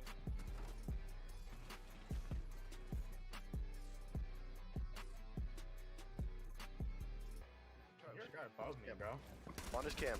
Still on his cam. Still on his cam right here. Another one's still on his cam. Off cam. Oh my fucking Last one's god! master. Last one's master. Last one's Yo. master. Yo, this guy just hit a fucking clip, bro. Holy shit. Hold on, let me.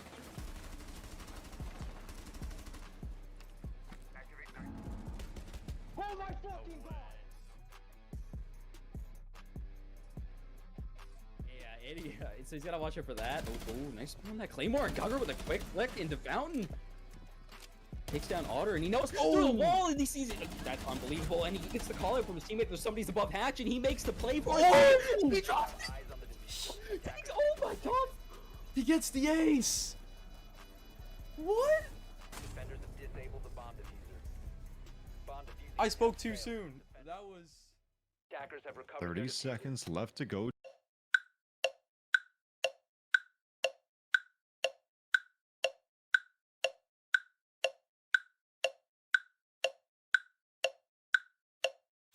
Diffuser going down. Of course, it's a bait. Goes for the pre-fire. Doesn't end up finding it, but wraps. And Helio ends up getting the triple kill, tied up 1-1. But the HP bars would say otherwise. The tuber out full.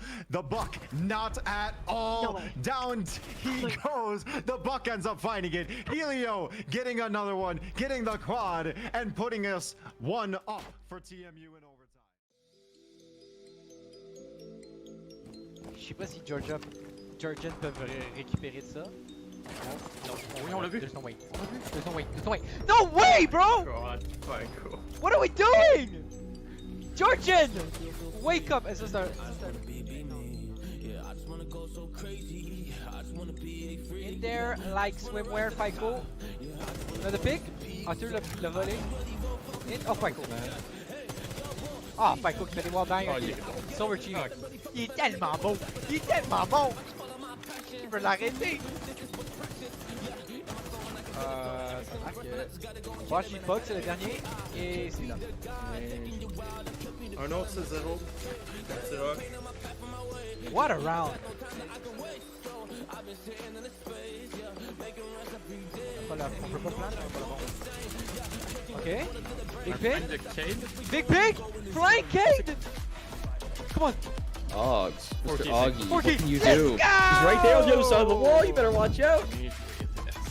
Damn! On a Going to get planted. Uniquely is almost got it. 2-2. Actually finds Sonic. Canadian no name finishes off as Bro. The diffuser planted. Bulbous finds Uniquely. Canadian finds actually the 1v1 scenario with the diffuser down. The big rap coming in from Bulbous. TMU needs to get this one. He's gonna sneak up right behind him. Can he find him? He knows. He gets it, and Canadian finishes it off. Windsor walk away 2-0 tonight, ladies and gentlemen.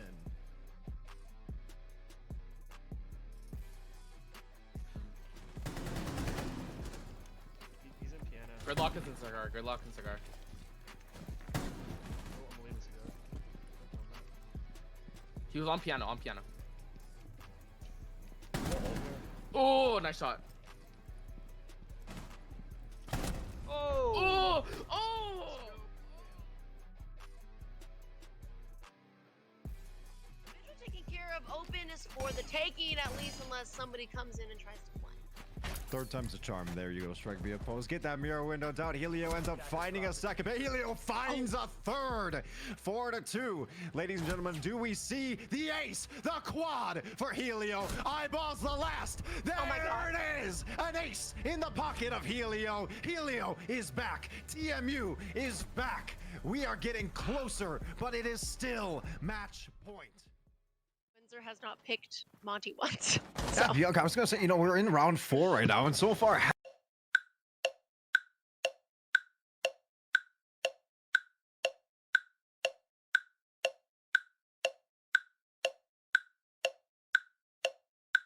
I have not seen a single Monty pickup.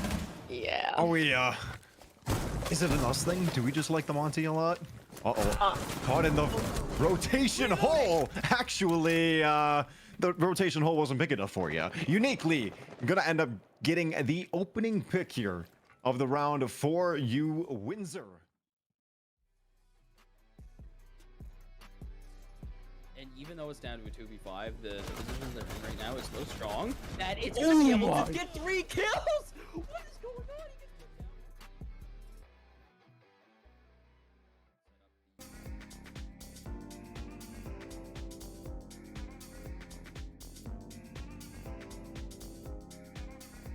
Welcome back on in Rainbow Six Siege fans to map number 2 of this intense Canadian Collegiate League semi-final matchup after an absolute nail-biting overtime victory on map number 1. St. Clair Saints hold the advantage, but we are far from done. Now the battlefield shifts to Skyscraper, the map choice of Seneca, where they'll look to turn the tide and force a decisive third map on Border. St. Clair opted for defense. I'm Zach Vexel. Joining me here on the desk is Patrick Still. We are at it. We are going 15 more rounds, Patrick. 15 more rounds. Oh God. Yeah, you know what? Again, I asked if you were good to cast 45 because the way the series is headed, ladies and gentlemen, we could very well be doing that. And right now we're going to be headed into Skyscraper. Me and Zach were kind of chopping it up in the break. We were wondering how bans were going to kind of go because we didn't really know. I get it. Skyscraper is a very soft map. So immediately you think of bans like potentially the Deimos. We saw Seneca ban out last game. But on the other hand, does that mean you then let the Monty slip through on Skyscraper? I wouldn't personally. But that being said, even when the Montaigne was available on Nighthaven, didn't really matter. Both teams only won 1 round on the attack total that entire game. Yeah, that really kind of says a lot. And I do kind of look at Skyscraper as having a lot more frag potential. You know, you have 2 sides to this map you can really play. You know, you can play the house side, you can play the VAP side. There's a lot of, or the bar side, a lot of potential here right now to separate out. You see a lot of people who either want to bunker down, a lot more of a spread. You got to clear out roamers, you got to clear out multiple floors, just so much things to focus on. I do love what we were talking about with the Deimos ban. Get that out of here because I just feel like that has so much potential to just knock down way more than what you really want to. And I mean, clearing out those roamers is going to be a really heavy gameplay. St. Clair opting to start on defense here, and I think that's a really great, strong move still. You know, even though considering that I feel like you could go offense defense on Skyscraper, but you know, considering their defensive resilience on map number 1 throughout that second half when all the pressure was on them, I think this is a really great play for them. I think this is going to look really good. And meanwhile, Seneca needs to bring their best attacking strategies to break through the Saints' formidable setups, okay? This map favors strategic plays and close quarters engagements, so it's going to be perfect for that high octane style that we've seen from both teams so far. Right. I mean, immediately the thing I think of for Seneca is you have to then go to the mental. You let that first map slip away from your hands when you definitely had it within grasp. But that being said, I think you have to let it go. You have to remember at the end of the day, you almost just beat St. Clair on their own map. So take that as you will. You came very close, and that was definitely something to be proud of as we throw it to game right now. It is going to be the fact that Seneca need to slow down their mental, and they need to just reset. Act as if that game, that throw never happened, because at the end of the day, you're at your home stadium now. You need to convert this. This is a must win.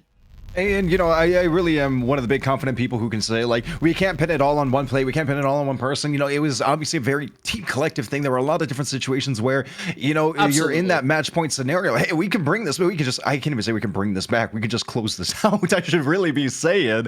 And it's going to be, can they do it right here on LEQ said, their own map. The Blitz gets removed, gets knocked down out of here, followed by the Monty. And that means, yes, the Deimos is left available. This is going to be very interesting for such a roam heavy map as we've been talking. The Deimos just factors into that. He's just like, it fits like a glove, a very just perfectly, you know, when you just go over and you just put on a glove, perfect fit on here. I love the Deimos, I love the Jackal. Tubarao though, gonna get knocked on out of here. A very nice slow it down operator. One more remaining. What are we thinking right now? What are we coin flipping for St. Clair? Well, I mean, the Valk is a little bit hectic, maybe the Pulse as well. We're thinking about soft floor, but they are going to ban out the Fenrir, which is always a possibility. He's just so strong in every which map, no matter where you put it. He's still very meta, still in the mix, and still can really turn around into his own when not dealt with properly. That being said, it's going to be obviously Seneca on the attack. Place where they haven't been doing very good so far tonight. That being said, both teams haven't been doing very good on the attack. But you gotta realize that Seneca's starting at the very area where they let this one get out of hand. They need to mentally reset, as I stated before. Absolutely. Right now, it's an absolutely new map. It's a new setup. Take everything slow, start back to basics. Drone out, let's just worry about things one at a time. I think that's the mentality you gotta have if you want to push this one to map 3. Will Seneca Polytechnic capitalize on their map pick and stay alive in this series, or will St. Clair Saints shut the door on their finals hopes this season? It's all on the line as we dive on into map number 2 here on Skyscraper. With prep phase gone, here we go. Very interesting setup. We are going to be over on the restaurant side of things, and I mean, you just take a look at this operator lineup, okay?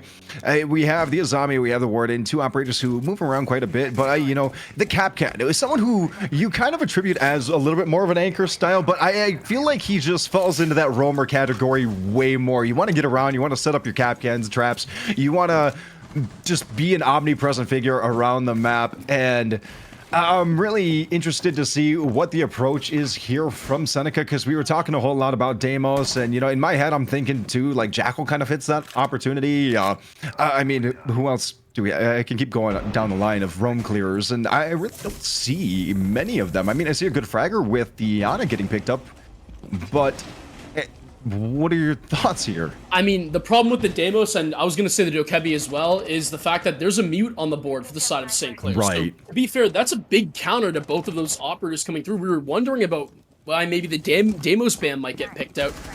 But now I understand. As Swifted is able to take the first one off the board, he says, now I understand, and immediately hits the headshot, pixel perfect, takes down Varix, and that's going to be the Flores lost early. Someone who could clear out those Kiba barriers, someone who could clear out those bandit boxes. So again, it's really tough to lose a person like that early, but Swifted is going to be able to make that change, and that's the type of caliber player that he is. Not a very good start for Seneca, but the Ashe at least gets rid of the shield that's played so far into that Dragon side, sitting from Mezzanine. So now it's going to have to force Salty Boy to kind of just work his way back into T-Room. But St. Clair, they've seen this before, and before we have seen them get re-aggressive, and we have seen them pay for that. I wonder if they've learned their lesson, at least, in terms of giving up man count. Well, it did sometimes, you know, not very much translate into round losses, as we saw on Nighthaven on the defense. They still gave up man count quite a bit, and I think they were able to rally and come back, but you never want to throw your defense in a situation where that has to be the case. Right, I'm feeling a little bit nervous too, because I feel like there's not a whole lot of information that has been gathered by Seneca, and I really want to look at the fact that Khan just walked kind of in and ended up eating a Capcan trap right out of the gate on his initial push in, and to me that says like, you know, you can say, oh yeah, you know, he didn't look down because we gamers don't look down. We're looking for headshots. We don't look down. We don't look up. Watch for frost mats. Watch for Capcan traps. But the big thing I want to say is maybe they didn't even know the Capcan was even there. They do now because Swifted is gone. Khan was able to get the pick up, a little bit of a revenge play. You're going to trap me. You're going to hit that explosion on me. Well, I'm going to knock you on down here. Jox finishes off Khan, though, in a nice refrag. Zosic finishes off Salty Boy. We're ticking down here on time as 15 seconds remain on the clock. Jox finishes off Zosic. Jox finds Crayon as well. It all comes down to Aiden again. There he goes. First round in the bag for St. Clair here on map number 2. And that round from Jox on Azami is, no offense, Terror, love you, man, but that is the round that you were looking for out of Terror if you're a St. Clair guy, or regardless, if you're just a Siege fan in general. Terror was not able to play very safe on that Azami. in that game of Nighthaven, and we'd see often the Azami would be off the board. Now, granted, St. Clair would win rounds on the defensive side, but at the same time, it's not as easy as it would be without that Azami on the board. We saw sometimes, a lot of times, St. Clair would be down man count in the defensive side, like I said, rallying back and finding those wins. But when you keep an Azami safe on the board, you see what happens. You not only win rounds, you win rounds dominantly. And again, while it was only in the end a 2v1 that it came down to for the last couple of seconds, Jox played safe, he played alive, and when you have an Azami that plays their life, it very well often ends up being one of the hardest defenses that you can ask an offense to clear for, especially when you lose that Flores very early into the round, Zekvexel. So now heading into this museum bomb site is St. Clair, and so far, they're off to a great start. I'm a little concerned for Seneca already because they really let a lot slip by the wayside. Well, I mean, you know, we could say, first off, I'm going to follow up on what you said a little bit about that Azami play. When we did see it, it was with that lasting, you stay alive in here, it creates that kind of impact. It shows, you know, even if I mean, you could say it's just keep that. Hey, you know what? This is a different style of play, and Jox is eating it on up. Absolutely eating it on up. Here I'm just gonna say it. Jox is finding another after another after another. Finally goes down to Crayon, who finds two onto Swifted and Jox, but three members of the offense just off the board. I gotta say, you know, was that the offensive strategy, or was that St. Clair's defense just remaining rock solid? Terror goes for the run out, finishes off Zosek. It all comes down to Crayon, the Thermite lone warrior in sight, and has three barrels pointed right at him. Patrick, where did this round go? Well, again, I actually am okay with seeing this from Seneca. They're showing that they can do some rushes. They're not scared of St. Clair, but the problem is I don't believe very much drone work was done on the site prior, or at least not enough. Because if they did, they'd realize you're walking into a death house where crosses are being held. There are head holes to watch these angles. And they just swung into a scenario that really shouldn't have come into play at all. And I say angles being watched from the head holes, there was really only one. But at the same time, it didn't really matter because it was all St. Clair needed. Jox came in and just sweeped up three immediately. It's going to be, I believe, Swifted on that cap can to pick up the last one. And all of a sudden, 2 rounds go by in a snap. That was very quick, swift. I want to say 2 rounds right now, and it looks like St. Clair Saints are looking to shut this one down on defense right out of the gate. But you know, those are 2 of the main sites. We do have to head over to that first floor offsite that, you know, we kind of try to put off as long as we can as gamers, because we don't like playing the offsites. We like playing what's comfortable and what works for us. And you know, this could go either way. Will this work in favor of St. Clair, who I gotta say, you know, they've been roaming nicely, they've been bunkering down nicely, or, you know, can Seneca attack this site properly on their own? You know, I think a big thing about these offsites can go either ways. Difficult to defend because you don't play on it too often, difficult to attack because you don't play on it often, you know?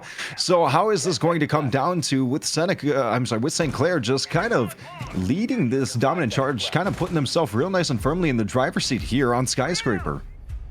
Well, again, I think if you're St. Clair, you don't change up anything that you're doing right now. You kind of just sit back and let everything come to you. And if you're on the side of Seneca, I think, to me, we've seen a rush not go very well. We've seen kind of a slow, methodical push not go very well.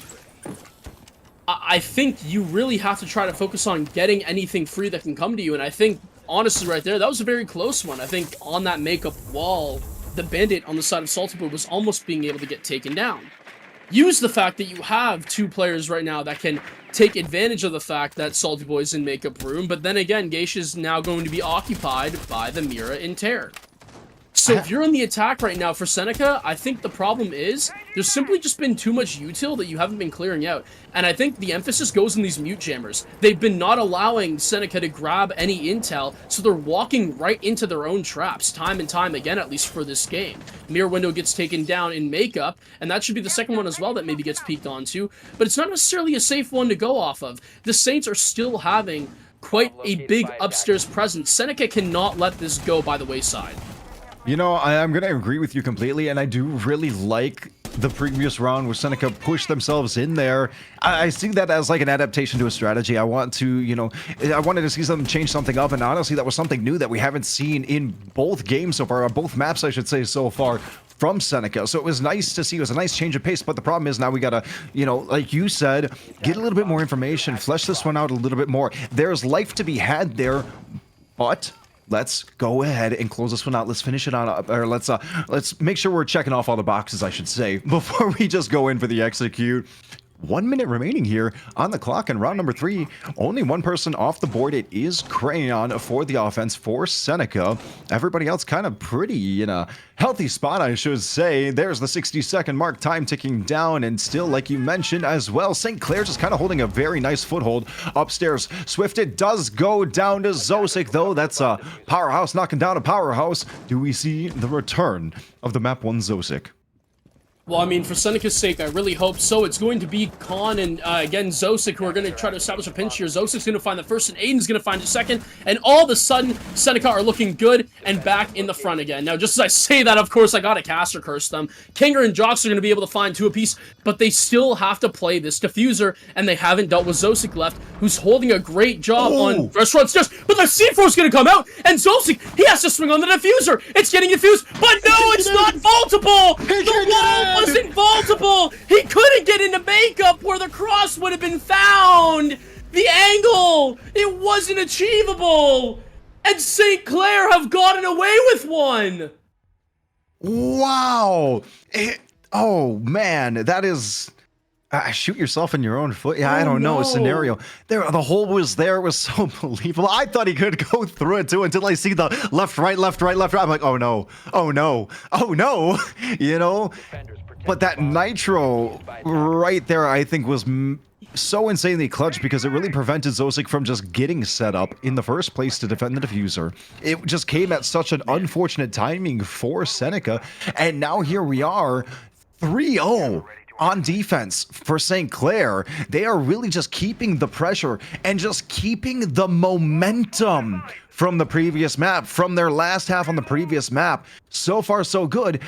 But we saw that happen with Seneca back on map 1. They were winning soundly on defense. This is Seneca's map.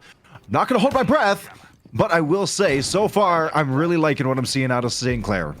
Well, I mean, in the beginning, you know, the start of game 1, Jox went 0-5, now he's 7-1. He's definitely been the man for St. Clair, but someone who doesn't get his kudos a whole lot for the side of St. Clair is Kinger. And I do gotta say, props to Kinger, because he has been showing up and showing out so far on this skyscraper map. Hasn't even had a death to his name yet.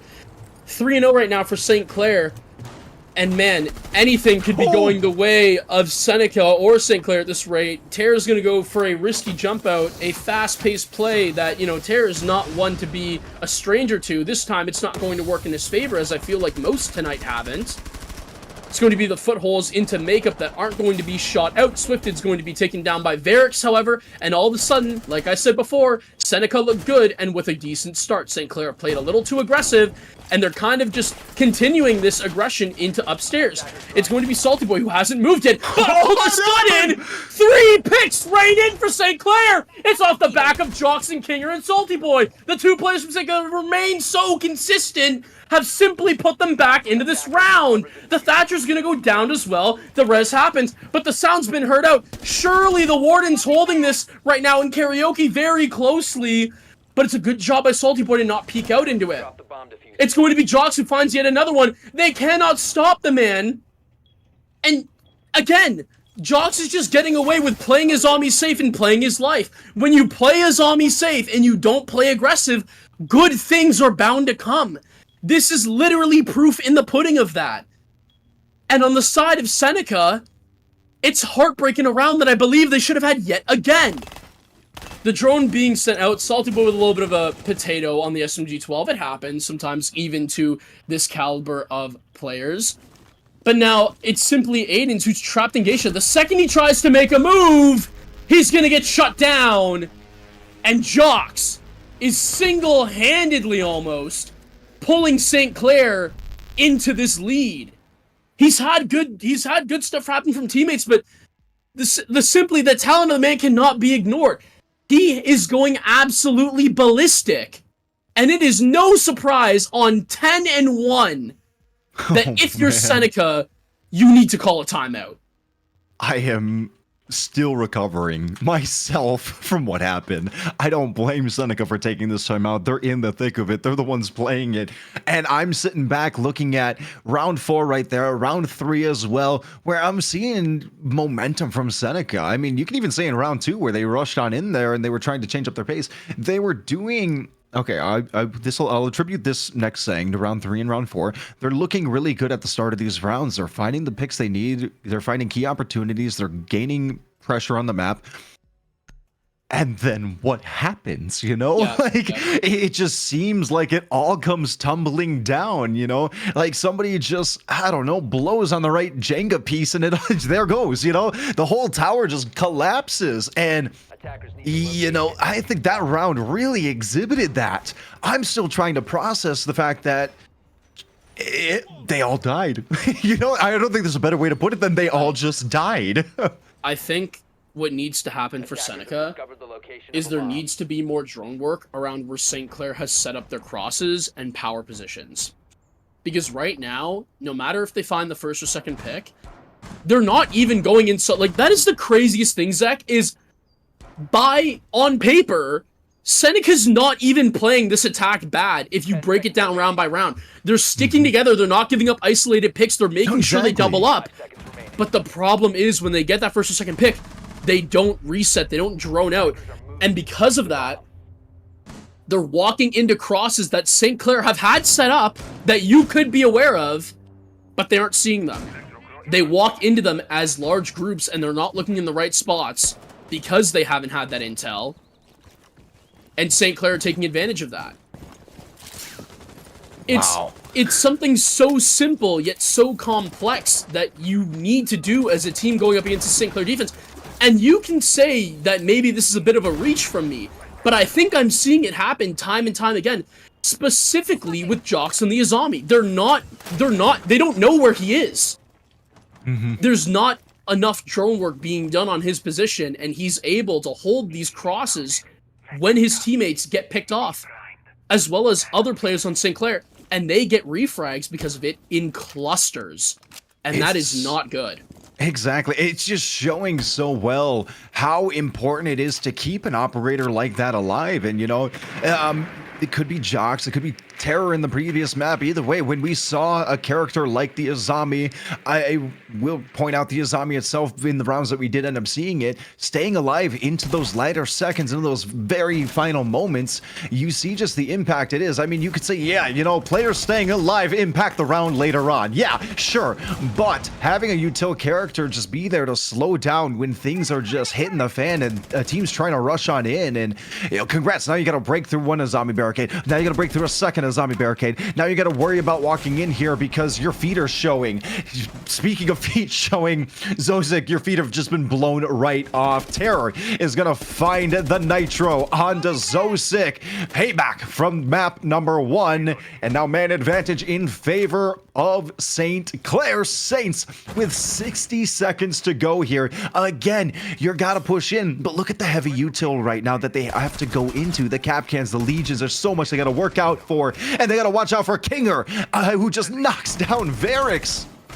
And again, that's a position that should be droned out, but simply wasn't. It's a misdrone because that's St. Clair getting away with it. That being said, Swifted's going to go down, but I don't know if Crayon actually knows about that. Right now, it's going to be St. Clair who have the 3v1, essentially for now, as Swifted is downed.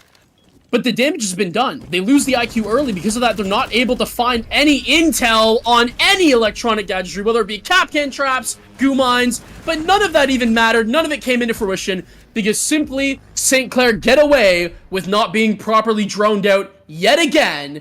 And even after a tactical timeout, we still make the same mistakes. They claim their 5th straight on the defense.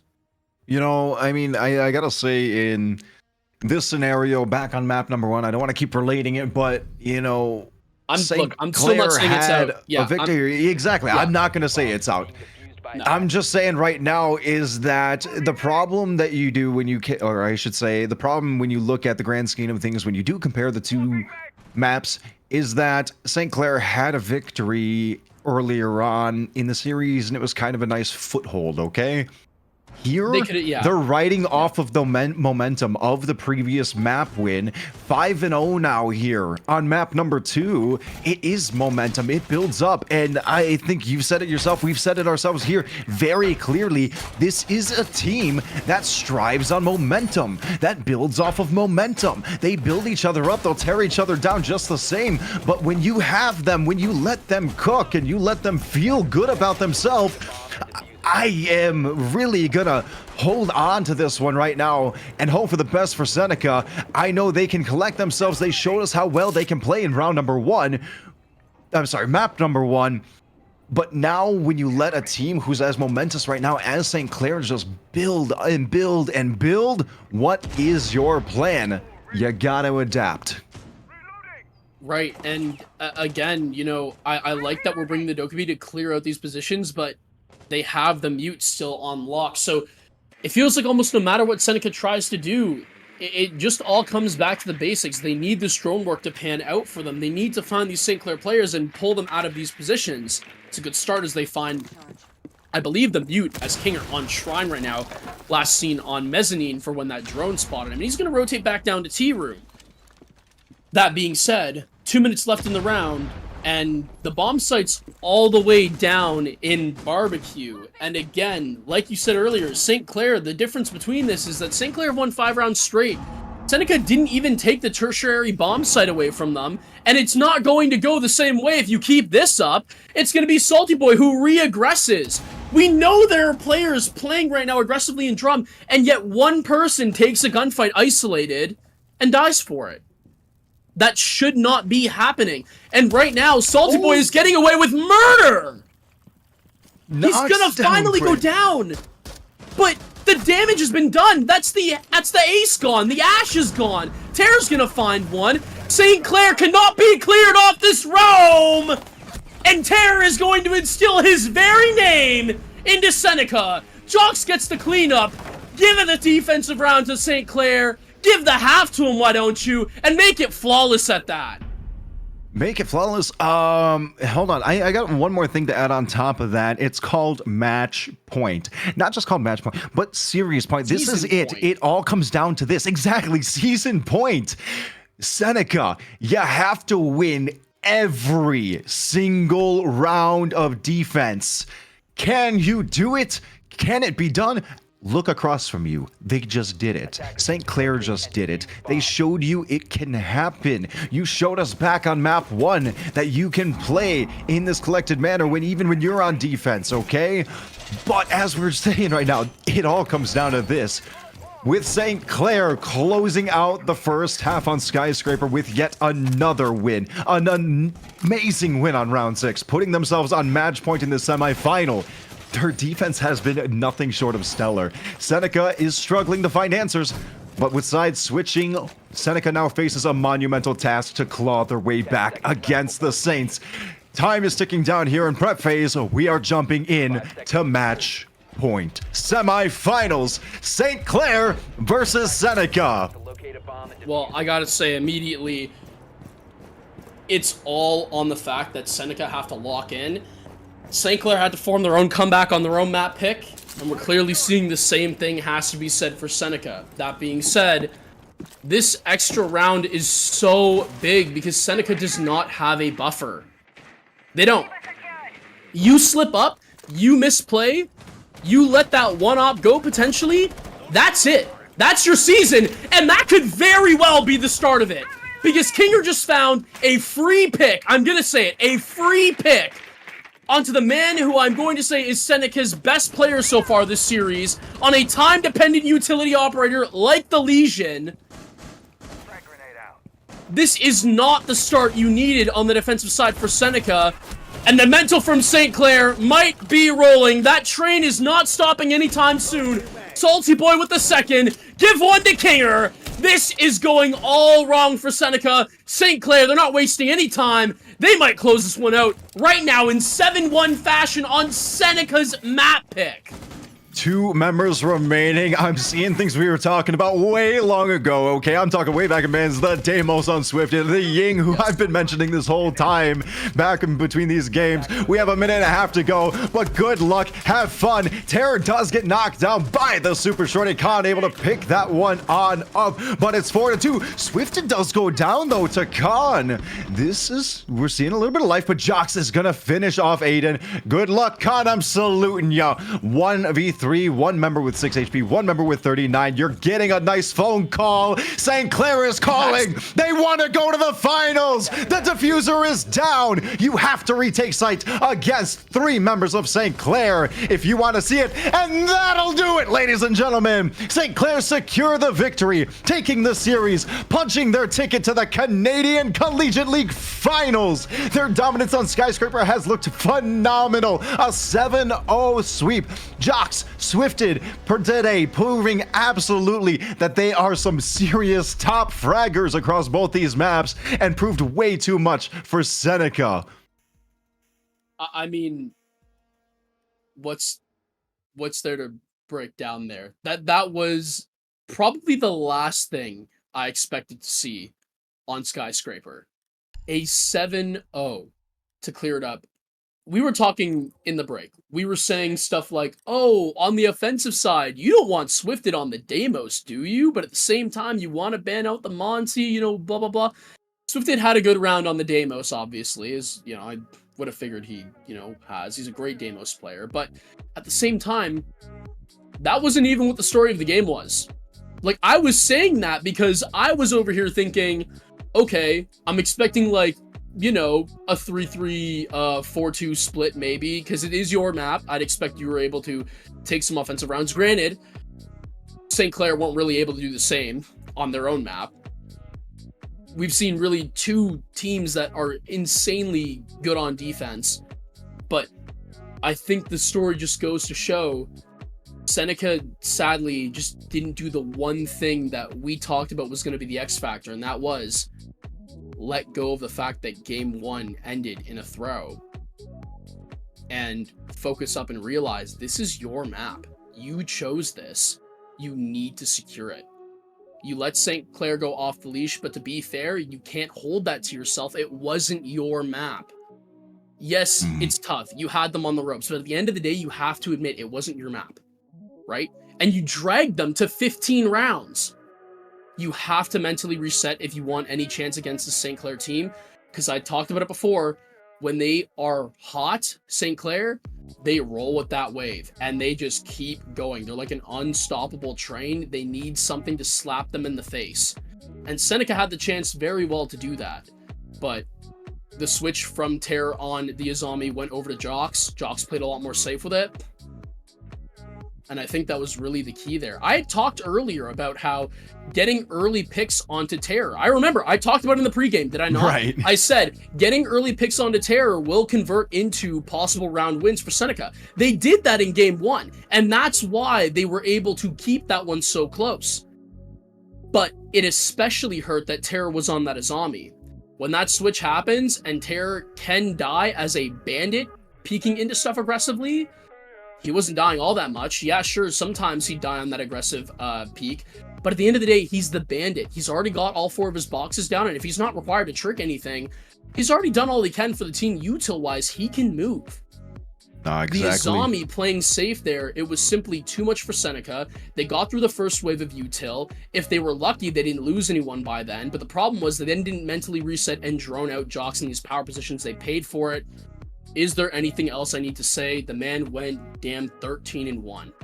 It was a phenomenal showing from Jox, and it was a phenomenal showing from St. Clair. And, you know, like we were talking about them riding that momentum, riding that wave. Let's take a look and see the bracket to see if they're going to be riding the wave in finals. Heading on over, we do have one final match to figure out who their opponent is going to be. That is going to be ETS Esports facing off against the University of Waterloo, and that one is happening Wednesday. Correct me if I'm wrong, Patrick. Wednesday is going to be a really exciting matchup. Yes. Yeah. Oh yeah. Yeah. Oh, My yeah, bad. it's gonna be a good one. You know, I may have said it was my fault, guys. I'm used to just having everything on one day, so that's my bad. Yes. No. I'm used to harassing people. It's fine. The Wednesday match will be what. Well, honestly, I deserve it for what I did to you on the blitz and the staff match. We don't worry about it. We don't I looked phenomenal in my book. I was having a good time. I'm here to put on a show, yes, and I did. But we're not talking about that right now. No. We need to get on the fact that it's ETS Esports going up against University of Waterloo. That match happens Wednesday. That's going to be a really, really good one. And again, I think either team obviously is going to be a decent matchup for St. Clair. But coming off of the series that St. Clair just did, I'm pretty sure stats-wise, Seneca, even among both groups, was the second best team. So if this proves anything, this just proves that if you're facing St. Clair, you cannot let them have momentum. Even if it means you give it to them in one map, you can clearly see they are very capable of just keeping that momentum after the break into the second game. And they are going to make you pay for letting them back into one.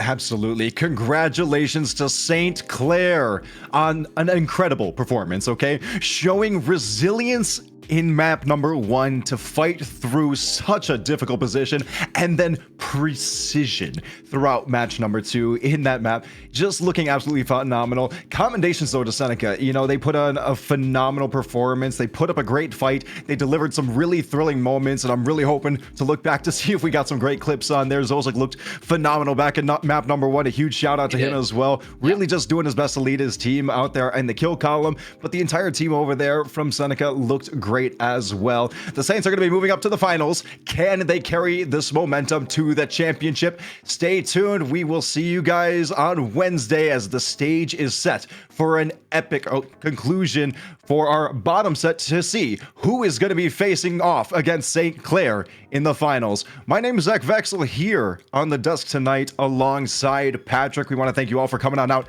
and seeing our semifinal matchup at the Canadian Collegiate League. Until next time, you all have yourselves a good night.